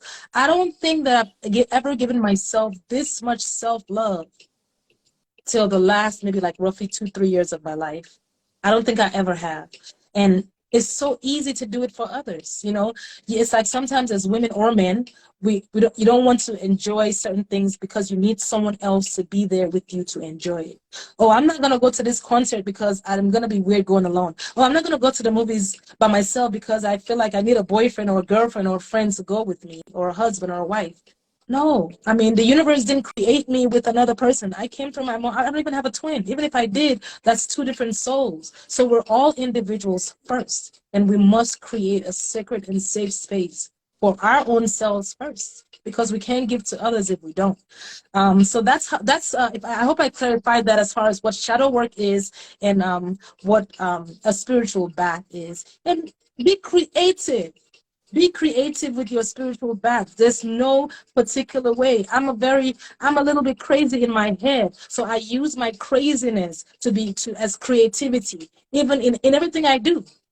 Literally in everything I do, and especially in my spiritual growth, in my spiritual journey. My imagination is wild. But now that I understand that the imagination is the magic. That is the magic. We've been lied to. The imagination is where all the magic exists. So that's what I use in my own spiritual journey as well. And in my spiritual bath, I'm literally seeing all the problems in the water draining down, and I'm watching it drain. And then when I'm done with that, I take a nice shower and just cleaning. Sometimes you can even you can cut, like, some people that are dealing with like soul ties, or just parts of what I did was parts of myself. My journey is never about anything outside of me. It's not about anybody else. It's me versus me. So I'm cutting out parts of my own self that no longer serve me, because my higher self is now here, and she's not playing.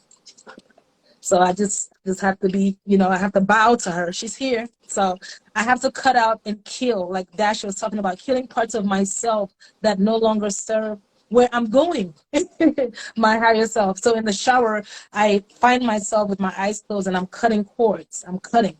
Like I'm using my finger as scissors, as a pair of scissors, and I'm cutting, or I'm removing, or sometimes I just go like this, I learned some of this stuff from spiritual people that I connected with, friends that I connected with, and also in my yoga class.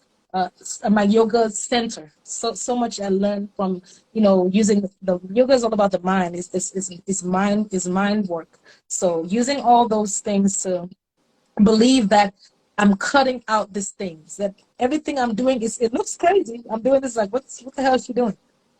It makes sense to me, and it's working for me. And that's all that matters. So you can use your imagination. That's all we are, is imagination anyway. And you can cut out those ties, and you use the water as the object, or like an inanimate object, to help you release whatever you're trying to release. Some people are connected to the nature, to trees, to being out in nature. I mean, by the mountains, being by trees, being in their family childhood home, whatever your resonance is. Try to be creative. Use it, as a way that you can help yourself.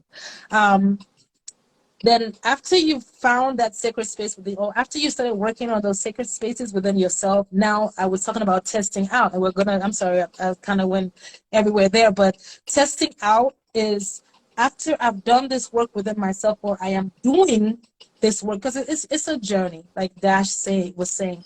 Growth and healing is not a one-hit wonder. Sometimes it could be a life journey, but when you feel a little stronger, after you've done some of these things, I encourage you to test it out, because it's in the trenches, it's in the war field that you're really going to know. And I think Dash spoke about this earlier. That's where you're really going to know and learn. The driving test, you can pass the test, but you don't really know till you drive, like you said. So test it out. I started with my inner circle, testing out your emotions with trusted friends and family, unlocking the throat chakra, opening up the throat chakra. I started becoming more open with my close friends, and in my intimate relationship with my partner at the time. I started opening up even more, because I said to myself, Loretta, you must put yourself out there. You must do this thing. When you're ready, when your spirit is ready, nothing can stop it. That's another story. But when your spirit is ready, nothing, not even you, not even your own self can stop that thing, because that thing is bigger than you, So I had to open up, testing out with my friends and family, opening up my emotions, expressing to them when they hurt me.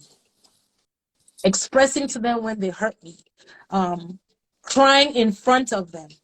Now, this is after you've done some work, or you can do it simultaneously, however it works for you, but you must make sure that sometimes you stay in the healing phase for too long.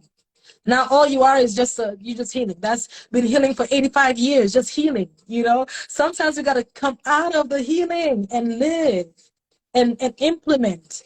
Doesn't mean that you're not going to have some issues along the way. You're not going to be triggered, and that's life. You can't escape that, you know. So emotions, sharing your emotions with your trusted ones, crying and being vulnerable in front of them, expressing when they've hurt you, and make space for their own feelings.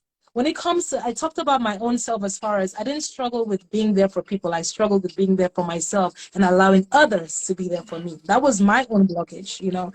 This thing shows up in different ways. Some people are emotionally available to others and not themselves. Some people are emotionally available only to themselves and not to others. Some people are emotionally available and not are emotionally unavailable to themselves and to others. So it shows up in different ways. Identify your own scenario. You know, I'm only speaking about my own scenario. And definitely making space for others. For us, for those of us that are struggling with being all about self, you know, and not being there for others. It's like our spouse or our family members and things like that. Make space for their feelings. But again, it starts with you making space for your own feelings. Some extra tips here is staying aware, being in the present. That will help you definitely be, when you're being triggered, you're able to catch yourself. If you're present with yourself and always, that's why I did the sound bowl. It always helps me ground. I'm not saying that I'm walking around with this everywhere. No, I have to cultivate. I have to be my own sound bowl.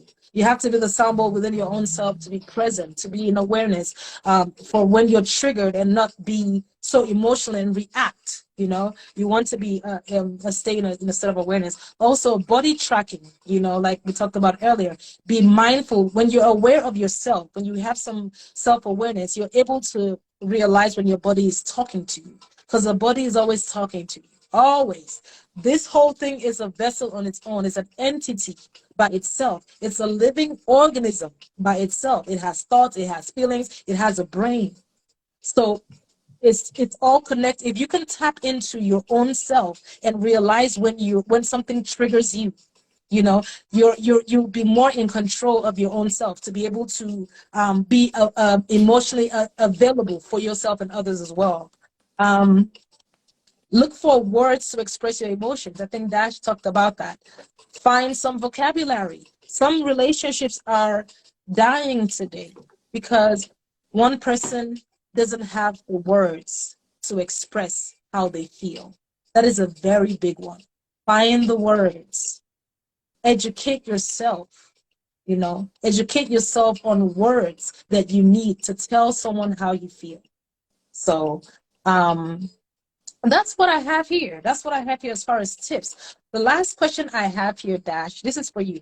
If I'm with an emotional unavailable partner, does that mean that I am emotionally unavailable? The question came from the collective. I don't get that. If I am in an emotionally unavailable, if I'm in an emotionally unavailable relationship, does that mean that I am emotionally unavailable? I guess maybe to myself or whatever the case may be. You know how we talk about the law of attraction? Are we picking partners that are a reflection of us in this case? Not really. I would say in some cases, like I said, a relationship is nothing but human behavior. And it's many different cases. So every situation is not the same. Sometimes it could be that you grew up in a situation where you wanted to love and where you want to rescue and you want to give. So I always say, you know, some people are in relationships with a void, meaning you grew up and you suffer from abandonment issues and neglect. So now the first person that show up for you as attention, so more of the activity is what you're connecting to and not the person in entirety. So attracting someone that's emotionally unavailable, that could be you trying to rescue yourself through your childhood. So you're trying to give the love and give the compassion and rescue, you know, what wasn't there for you. So it's like many different Definitely. situations, you know, many different Okay. situations to how and why situations show up in our life. Beautiful. I don't. That question was the last thing I wrote because like I said, I don't know where it came from. I'm like, let me just write it down. Maybe it's for someone. I don't know where it came from, but yeah. So that's my little spiel on tips on how we can heal. I really appreciate you guys truly being here. There's so many comments. I don't even think we got to half of them. Thank you for being so engaging, and thank you for allowing me and Mr. Dash to be so open and to share our own, quirks and authentic self. So I'm truly appreciative of your audience as well, Dash, for being on this platform today. So that's it. Do you want to close out with some few words for us? Or If anything you would like anything, to? because I know we both were supposed to wear the hoodie. So if you guys would like to purchase the hoodie, can you like show them? So the hoodie says Yes. emotionally available. So my Yep. concept with this is to put the language on t-shirts and hoodies, because Yeah. not only does it spark the conversation, this is how you can introduce these things to your family members and to the people around you. And as you become like, I love walking around with emotionally available hoodie. These are the things when we talk about relationships.